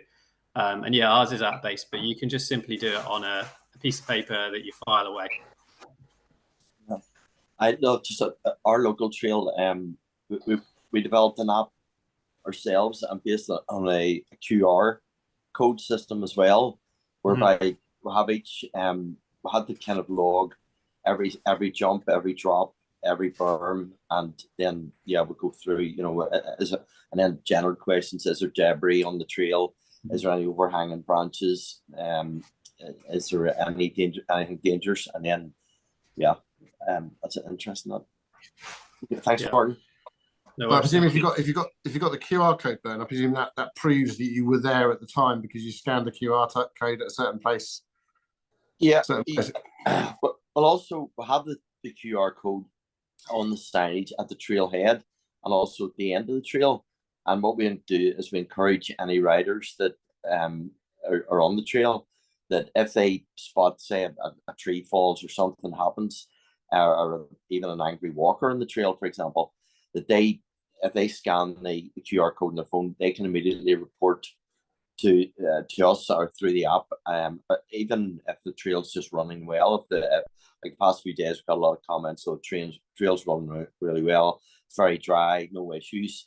So it kind of it gives us a record that the trail has been well maintained. So if something does happen, we can say, well, we did a regular inspection And then also we had independent verification from riders that the trail was running fine last Thursday and it was running fine Friday. So and then if there is an issue, they can report it. Then the app will allocate the work to the maintenance crew, and then we'll go out and fix it, and then we'll take a photograph whenever it's been repaired, before and after, to show that we've kind of cleared it up. Cool. I'm going to ask you to write a post for the Trail Hub about that app, Ben. Yeah. I'm happy to but no, not by tomorrow. You know, just next week is fine. Ross. Yeah, thanks, Rob. Manon, question for you. Well, I say it's a question. I've been sitting here trying to formulate the question in my head, so forgive me if it doesn't come across too well. But based on what you were saying about access to entry, and having sort of gone through that 35 years ago when I got into mountain biking as well, but also based on Robin's slide around the weight towards unsanctioned trails and therefore the level of liability that sits with those people who have created those trails, it's sort of arguing with itself that the access to entry is there, because often mountain biking as well, to get to more sanctioned trails, requires a vehicle, which is a barrier to access in itself often. So all those local trails that might sit close to where people are but aren't sanctioned, therefore nobody wants to take you there and create liability, and it just creates this really sort of push argument for how do you get into it unless you find your own way. Just, yeah, that's my question. Yeah, and I think that's probably where, when I first started thinking about Trails on Trial as a documentary, there's quite a lot of discussion in 2020 about, you know, how just inclusivity in general, and like I guess where my thoughts went were, you know, it's such an amazing thing to be able to do, and it's a shame that for so many people you would not have the first clue how to get started. And I've obviously been, as Robbie said, you know, cycling family. My dad's taken me out. It's been so normal for me to use all these trails. I've never thought twice about it until, you know, last few years. And then you're like, oh God, it's actually a complicated mess. And I know there's a lot of people who aren't, you know, just not confident to go and do something they're not sure they're allowed to do. And, you know, yeah, I think that, you know, you have to be quite confident and happy to deal with any confrontation you might experience as well while out on a trail, you know, if you're not specifically on a bridleway or out in the woods where mountain biking isn't like officially accepted or recognized, you know, officially. So yeah, I guess what was your comment? You know, I definitely if I've kind of interpreted that right, that's why I think it's so important getting the trail network right. Liability is like is a broad question, you know, where does that actually lie? How serious is it? What examples do we have of it really going wrong? I guess not many, and hopefully that would never happen.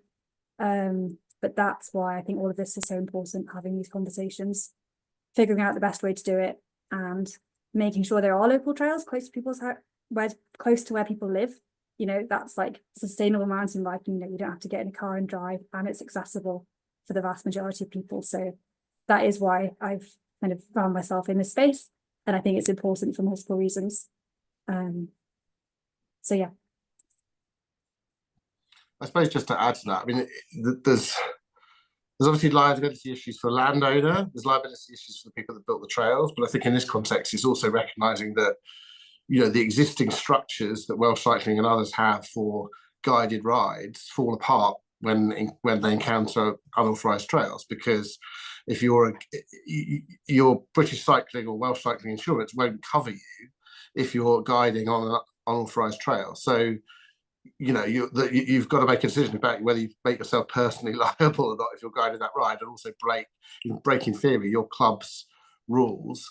And although there are lots of informal trail groups, you know, riding clubs, riding groups in South Wales and North Wales and Mid Wales, you know, again, they're guiding people on these trails. You know, they're exposing themselves to risk that they're perhaps unaware of. You know, if someone really hurt themselves on one of those rides and someone was leading those rides, the person leading that ride could be up in court, could be sued and personally liable for it. And until that's settled in court, it's an unknown thing. I think Dave Liddy did a really good job. Dave Liddy came from NRW. I think he did a really good job of articulating that. Probably there's probably quite a lot of people who are just going out there and digging and not considering the risk. And his whole thing is consider the risk. Make sure you follow some good practice for managing that risk, because you could be liable. It's obviously not always what people want to hear. We just want like the access to almost like do what we want to a certain extent, but we've just got to be realistic, and they're hugely concerned about risk.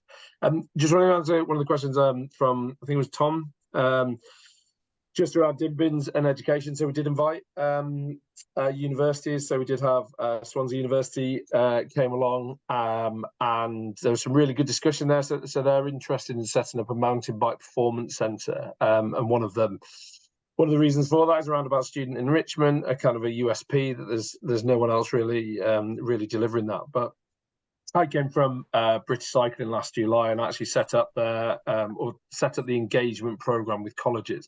So similar to the college program that's been shared from Scotland, there's 4, maybe 5 now college cycling academies in England that I was able to secure funding from Sport England for through the DICE program, the Diploma in Sporting Excellence, which was this additional level of support that athletes can have. And there was actually an off-road / freeride academy based out of St Albans. Welsh riders can actually access that and to study remotely, and they can also do it at SGS. Josh Darling, for awareness, he went to SGS. So, and this is something I'm really interested in setting up here. So I'm actually supporting an event with Colegio Cymru on Wednesday at Pembrey, as we try to build those relationships for them to go out to the colleges. So there's 12 colleges in Wales that all have their kind of satellite campuses. So it seems doable. We've got an example in North Wales of Pedal MTB, who are based out of Coed y Brenin. They're working with Coleg Llandrilo, Coleg Menai, I think, and they're offering a week-long course to get leadership and coaching qualifications so that they can then become young leaders. And it's just really interesting. I've made Coleg Cymru aware of this to go, could we offer this out? How many other colleges are delivering these, outdoor education courses where they could benefit? Oh, no, we can get leaders, great, and they go and get some experience out there. What about a performance angle? Could you actually support athletes at the college campuses that are closely linked to a world-class centre like BikePark Wales? So we've got Coleg Merthyr that might be able to do that.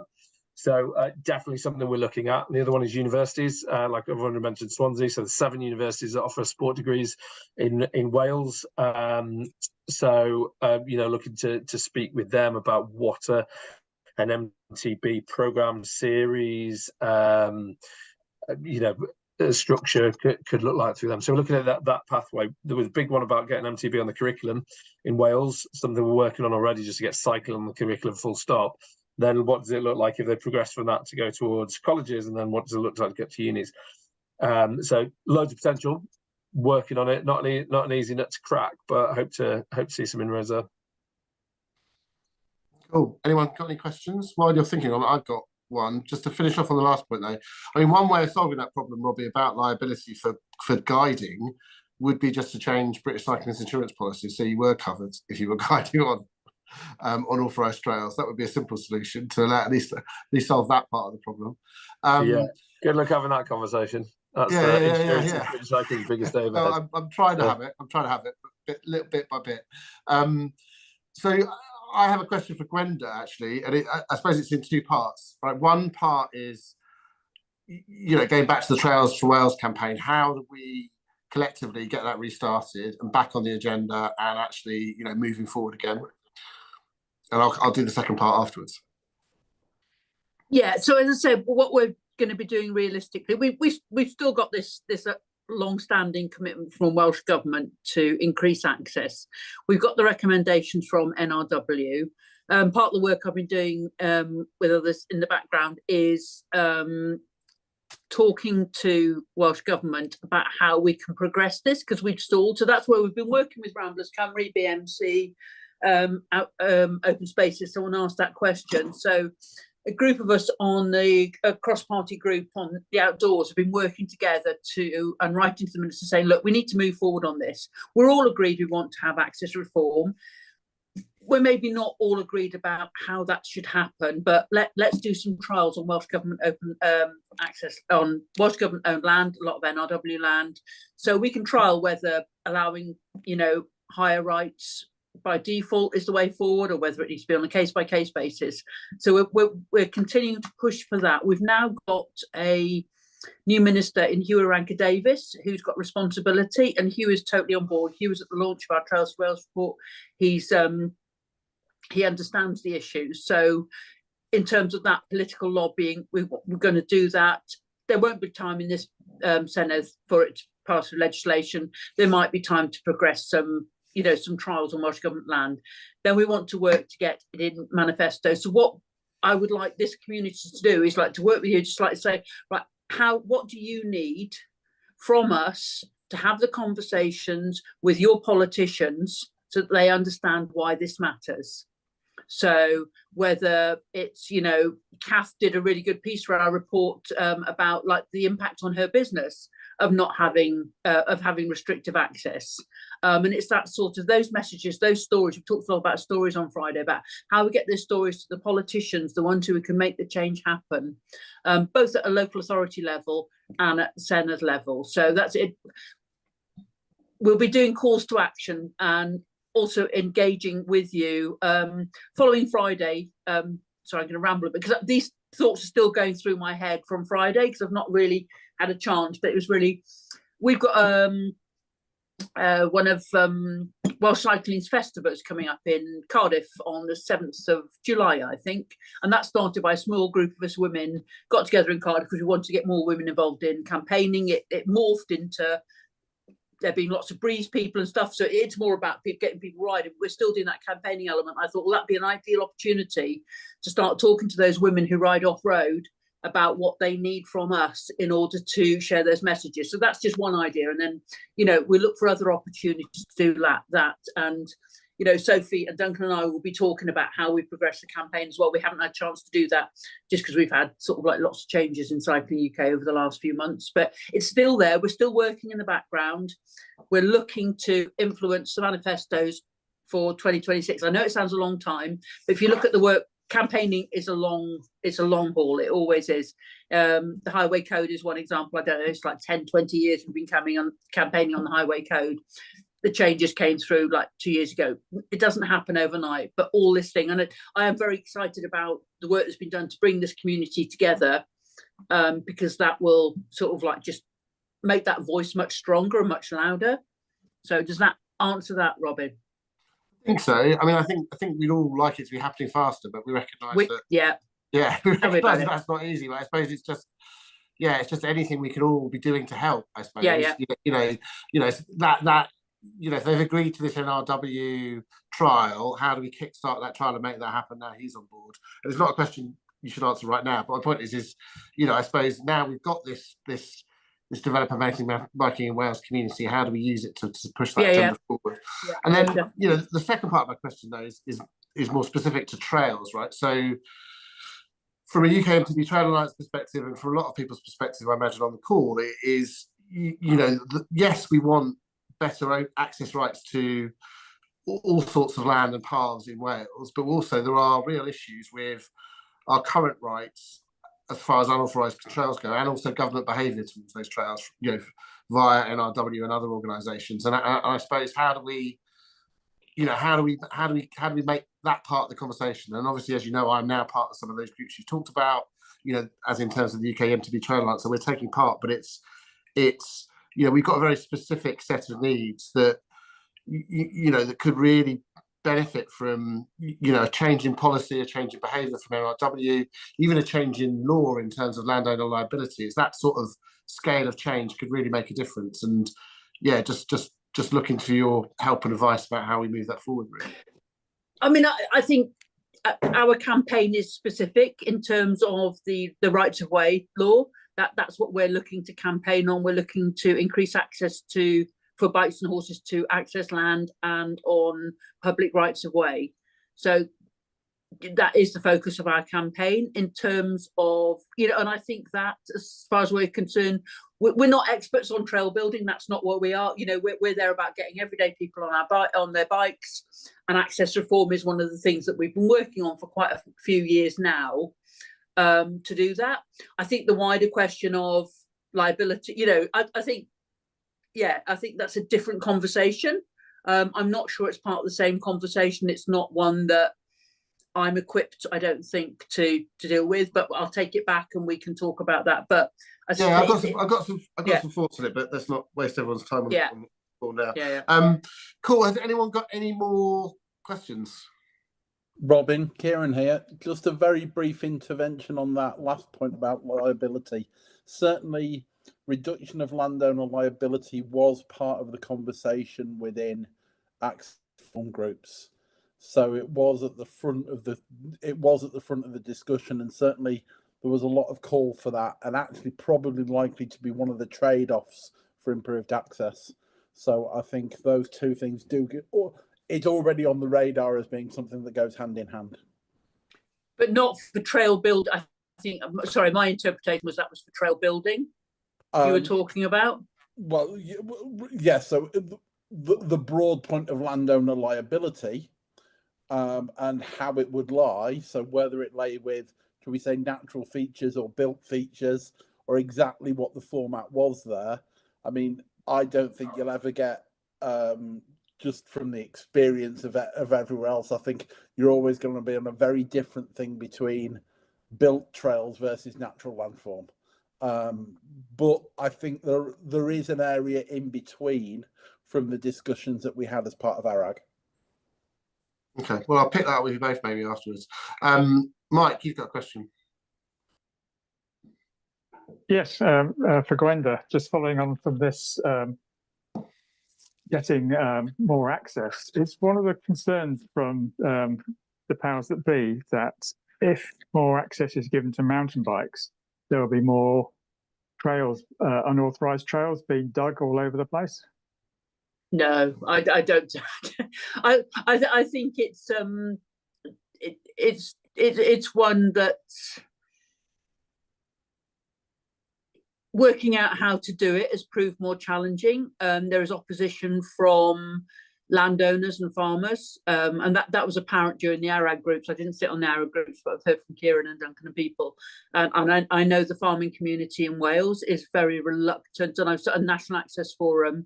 We've had representatives from the Farmers Union saying that they do not want to give any higher rights of access. That's probably their default. So yeah, those are the blocks. And part of the problem was to because I think David Liddy was slightly unfair when he went on Friday. Like, NRW made, rather than making one recommendation for access reform that the Welsh government could accept, they made three different. Here's three options, and then left it to the government to choose, which obviously they then didn't want to choose, being seen to choose an option that wasn't. It made it much harder for the government to actually take action. I think is my personal analysis. Yeah, and it's about priorities as well. And if something's going to be difficult, and it doesn't have to be done, then it sometimes isn't. So I'm acutely aware of time, and I want Robbie to sum up what we did in the workshops, really, and then actually us all to move on to a more interesting conversation. But also, like, if any of you obviously need to go to bed, go and do your homework, whatever it is you need to do, please don't feel guilty about dropping off the call. But for those of you who want to continue, I'll continue as long as I've got people. Go, Robbie. Yeah, I'm definitely in that category of needing to go to bed. But I haven't really had a weekend of relaxing, unfortunately. So, so these are the outcomes. It will be a little bit small. Robin, you've obviously got access to this, so if you want to share it, this is a draft strategy. This is not the strategy. This is essentially an outcome of the workshop. Just so you're aware of the process. So we had our different stations, lots of people. So we had like 45 people, I think, actually ended up attending on the day. So you imagine you give 45 people a voice and an opportunity to speak. you get a lot of stuff down on paper, and I've had to, you know, disseminate that with the actions and stuff. It's still a bit of work to do. These are kind of the headline actions. The actions need to be grouped into kind of more strategic areas and objectives, which at the minute are under themes. So these are just broadly speaking the themes. So just in each section, I put the top three. So Manon mentioned it before that we had a voting system. So after all the tactics were done, the last 10 minutes of the session, everybody got 3 votes on every single station. So we had 6 stations, so 18 votes in total. So people could put their sticker next to what they thought was the most important thing. Now, this isn't saying that stuff that got no votes isn't important. There's quite a bit in there that isn't, but actually people were just drawn to specific things that I think we can say with a fair degree of confidence is what is most important, certainly to the people that were there on the day. And we want to stress test this now really by going out to a wider audience, going out to yourselves. So I'll just go through the headlines really. So for the structured governance leadership, the vision was a world-class Welsh MTB sector led by world-class people and governance. So that sets out, you know, from the tone, that sets out, you know, an intention that governance and risk management is at the heart of what we do. And we're seen to, you know, really care and take, you know, take on the responsibility and challenges there. So first thing is creating a single entity to represent the off-road sector in Wales, whether or not we actually need to create it, as I've already discussed, or we just reignite MB Wales with some new recruitment and things, and the recruitment for that will open shortly. Deliver a strategy and a project plan with clear goals. So this is essentially the draft strategy. We want to, you know, refine it, actually put into something akin to a Gantt chart. So we've got some timelines and determine a timeline for, is this a 2-year plan, 4-year plan? You know, what is it? What do we want to do? And what are the actual goals? This does link to some stuff that's further down. A big theme coming out is people want to see research. They want something like a PhD study, somebody coming over, researching the sector, proving the economic value of of mountain biking and off-road cycling, tourism cycling, tourist cycling to Wales, so that we can go with way more confidence to the Welsh government and say, you need to invest in this. Or for them to pull together different government departments to invest in it. That does link to the a funding model. So we need to fund this. There's stuff that costs money. We can't get away from that. We want something like a Trails Fund for Wales. So if you look at Dimbins, they've got ones for different sections, like Trail Fund for South Scotland and stuff, of pretty sizable chunks of money.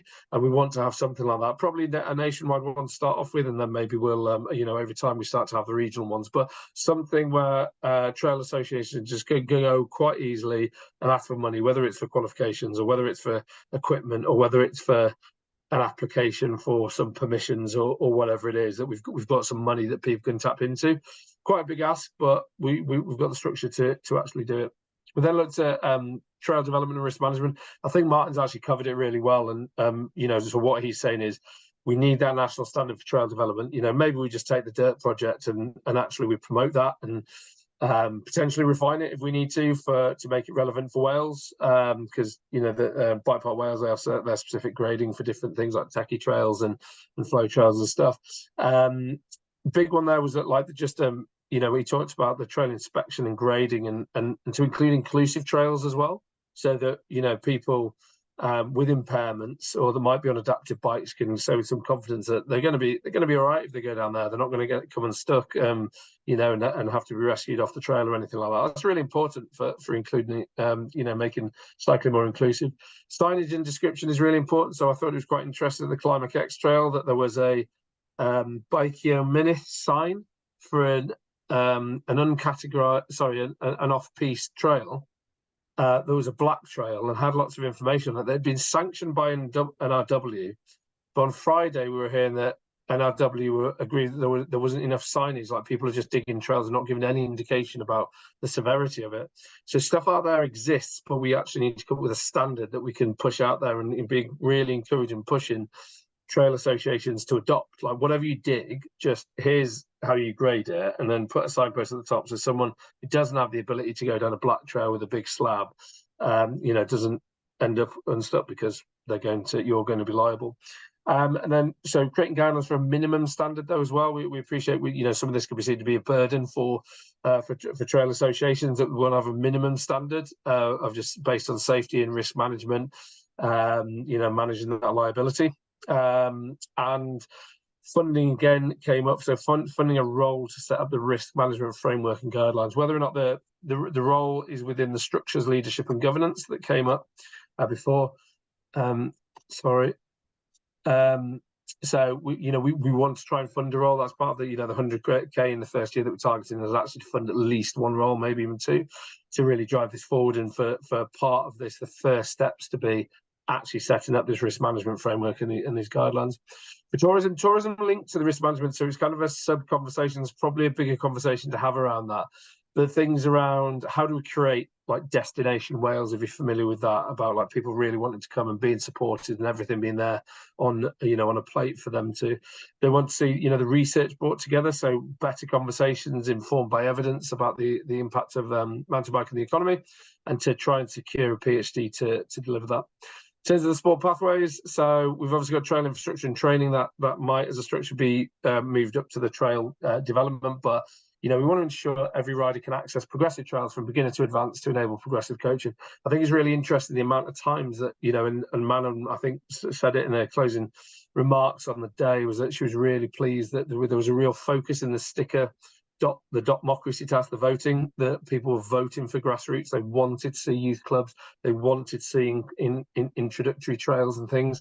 So, and we're talking, Dave Evans gave a really good talk on Bentonville on how their family trails, you have like, disused railroad line kind of trails, but there's actually little features just to ride off and keep the kids happy and satisfied, and just offer a little bit of something different for the different people in the family that have different needs. What do we have in Wales like that?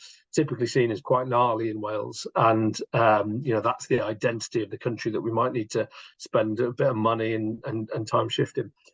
Club and community groups to support riders, so developing that network of clubs. There is clubs out there that are doing some stuff. There's some quite good informal groups, especially women's like gravel gangs and mountain biking networks, but we need to do a bit more on that space and make sure that there's, let's say, at least one per county and several per regional area in Wales, so that travel's not an option. Again, speaking to the guy who I went riding with today, he Welsh Cycling have funded him to run an inclusive mountain bike project in the Dyfi Valley, because a load of kids from Powys who can't access the mountain biking, and travel is actually the biggest barrier. Getting to the trails is the biggest barrier. The family's saying we couldn't afford the session. We've actually, annoyingly, we've funded the sessions rather than the travel, so we might have to pivot. It's just we can't get them there. We can't get the bike in the car, or we've only got one car, and that person doesn't come home from work, so we can't get them to the session. So the more we can do it on the doorstep and make sure that we've got accessible rideable trails from every town and village in Wales. And I know that's pipe dream, it's probably not possible, but that's what we need to work towards. And the last one around the education pathways around getting mountain bike on the school curriculum. So linking into the curriculum for Wales and consider life work skills like bike mechanics. So I don't know if anybody in Wales actually saw the life and work skills vocational qualifications that are coming in from 13, but you can train to be, you'll get trained up as a car mechanic from 13 years old in Wales, but you won't get trained to be a bike mechanic. And I've told ministers, this is nuts. Like, come on. Let's at least get them trained up so they can fix a puncture and index some gears and make sure the brakes are safe and pump a tire, that kind of stuff. So work to do on that, and we've got some conversations coming up to try and get an apprenticeship standard for bike mechanics, which can be that pathway as well. So you can see how much Manon, you did a great job getting the tactics out there. There was absolutely a ton of stuff on your street. It took ages. But campaign and advocacy, that was another one to campaign, big one. Progress the Trail for Wales campaign. We've got to get that on the agenda moving forward, and as a sector we've got to come together to progress it. Working together, creating local action groups to ensure a joined up approach, so local authority areas, so we bring together government, local authorities, NRW, landowners, riders, other relevant stakeholders, come together, come on, let's work together to enable access. And if it starts to work in some areas, if anyone that's not burdened by national government policy, we then get to tell stories, which links to the next bit around storytelling, or storytelling as I've spelled that. I will correct that. So we want to tell more stories of communities coming together. So there are some successful examples of NRW working with trail associations, and there are some unsuccessful examples, and we probably need to tell those stories about the barriers as well. There's things like, like I say, Pedal MTB working with a college. There's other examples of stories of collaboration, and we just want to tell more stories about mountain biking, because stories are impactful. They build empathy with especially with things like access. If you have a story about somebody that's on an adaptive bike that goes to a barrier and they just can't access green space, even though they should be able to. There shouldn't be any other barriers, but there's barriers there. There's things in the way. We want to tell those stories. And then the last one, just on inclusion, again, storytelling. And so put the pressure on NGBs and other sector leaders to promote stories from underrepresented groups. I feel like Welsh Cycling, we've definitely been a lot better in the year, but more people need to tell more stories to show the art of the possible. We want to get inclusive categories and races to be prioritised and promoted. Like I say, I've had a query about this evening. This matters. There are some concerns from event organisers. There are also, I understand, there's some barriers in terms of the categories, how races are within the guidelines from British Cycling. So that's something we need to work with British Cycling on. And then we want to partner with knowledge sharing partners to mark accessible routes. So really promote them and go out and say, hand on heart, where are the accessible places that people can ride? So I'm giving you a snapshot. You can see there's tons more. Maybe you managed to read them. But like I say, we're looking to send this out, stress test it, make sure what we're putting down is actionable, that we can actually deliver it, that it goes, and that we're putting timescales against it. But this will firm the early part of strategy. This is what the Welsh Government told us we needed to do in order to try to secure some investment. That if funding, and this happens all the time, that X millions will pop up and they go, we want to spend it on something. We want something with social or community impact. What have we got? Oh, there's this amazing, mountain bike movement that's happening. Let's go there, right? What have you got? What do we need to invest in? We go, oh, we need X amount for a person, or for this trail, or for this campaign. And that's how it works. Really interesting though, just to share some good news for anybody in Wales, and I do encourage you to look at this around. You might have heard of it, the Shared Prosperity Fund. So it's sometimes called the Levelling Up Fund. Significant chunk of money. So I think it was 2.4 billion came across from the UK government. It replaces some of the EU funding pots, which was just about economic development. And the Welsh Government have distributed £800 million to all the local authorities, the county, and the counties across Wales to invest in the local economy. And really interestingly, the Neath Port Talbot local authority are giving 250 grand to develop the trails in Avon. So straight away, that's an early win of some funding being available and some money going back into the trails. Now, the backstory to that is actually the local authority has been on the take from Avon for the car parks. There was an agreement when the Cognation project was in that the car park money was supposed to be reinvested back into the trails, but as the pinch got, as the cost of living crisis bit, they started taking the money, and you could understand why, but that meant the trails started to deteriorate. And it's actually Hazel from I think she's a mountain bike ranger at Avon, and she pressured them and got quite angry, I believe, and has actually secured £250,000, which is brilliant. So now what we want to do is go, okay, if we can do it in one place, we can do it in other places as well. But we need to have the structures and things set up. So if you're based in Wales, look into that funding. It's significant, and it could be just the investment that we need to get this project on the way. Thank you. That's everything. Cool, thanks, Robbie. Manon has a question. Oh no, you don't. You're just clapping. Sorry. Yeah. So clap thanks for the summary. Sorry, I'm too old. And for the good news as well. Well done, Hazel. So I have a question, Robbie. Obviously, I was involved in those workshops too, and they were pretty democratic. There was lots of consensus, but obviously it only involved the people that were there on the day. How are you planning to involve other people, and do you see some of the things that are written down and actually changing? No, absolutely great question. So I think what we want to do now, that I think the most important thing is to get the MB Wales group going again, and for that to restart as the voice of the sector. So there's a number of roles. So the chair, the vice chair, the treasurer is just some examples, but we also need to make sure different parts of the sector are represented.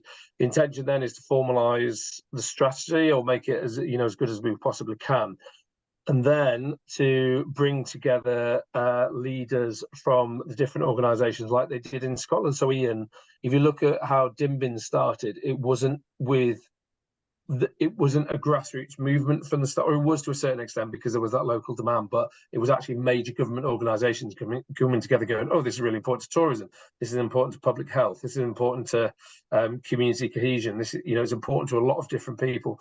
And at the minute, those conversations are happening on a fairly individual basis. So the intention is we pull them together, take the people who are forming up the MB Wales board and really articulate the case.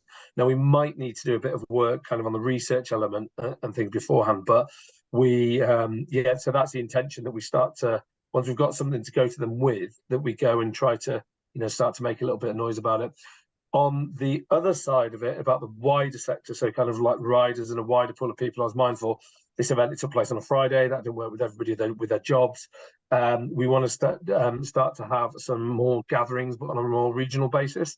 So we've got at least 2, maybe 3 women's cycling events that originally started off with Breeze, and we're going to involve female coaches. Then we thought about mountain biking, the off-road, and actually off the back of thinking about the Fierce framework and the need to develop communities, is actually we'll have it as a women's gathering, and it could be road rides, it could be off-road rides, it could be digs, it could be workshops, it could be education things. So they're going to take place in September or early October, at least one in the north and one in the south. And I've put out a call to action for people if you want to host a dig day or a workshop or a ride or whatever, put your hand up, because we've now got the network to push it to, and then hopefully over time we just see a number of different opportunities, and that's how communities form and the connections develop, and we'll start to see actions. It doesn't all have to be governed and managed by Welsh Cycling or MB Wales. It can just happen organically, and the sector will benefit. So that's the intention moving forward, that we've got to keep the momentum. I think there was a lot of good stuff on Friday, but we've got to keep it going and make sure get some early wins in as well. Cool, thank you. Has anyone got any questions for Robbie? I'm going to ask a question. I won't labour the false questions for too long, because I know people want to leave probably. But yeah, just on, I suppose, just having been there on the day, I didn't pick up a consensus for MB Wales being the name that we move forward with. I think there's real merits in moving forward with the organisation, but not necessarily keeping the name. I don't know, Ian, did you? Yeah, I don't think Ian picked that up either from the day. Just maybe can you talk a bit more about that? They were just individual conversations, because I was talking to people on because I was with Ian on the group, and we're talking about MB Cymru and developing developing mountain biking in Cymru, but then it would be called Dim Bink, and dim of course means no in Welsh, so that would be no mountain bike. So just saying it, not spelling it. So MB Cymru kind of works. There's some challenges with the marketing to international audiences using Cymru.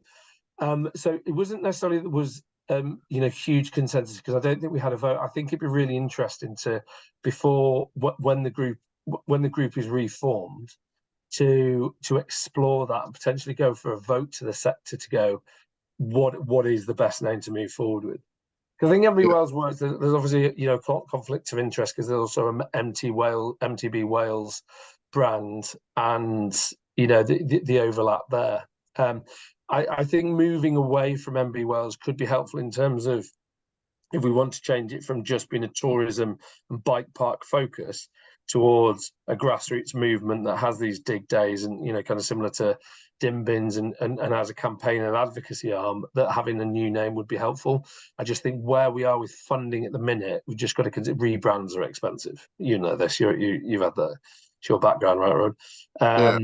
So one TBC. I'm not saying a decision's been made. I'm not there to make the decisions. There was just some feedback certainly in the afternoon when I was sitting on the table that they quite like the people quite like the name, and then other conversations I had. So see where it goes. It's not decided yet.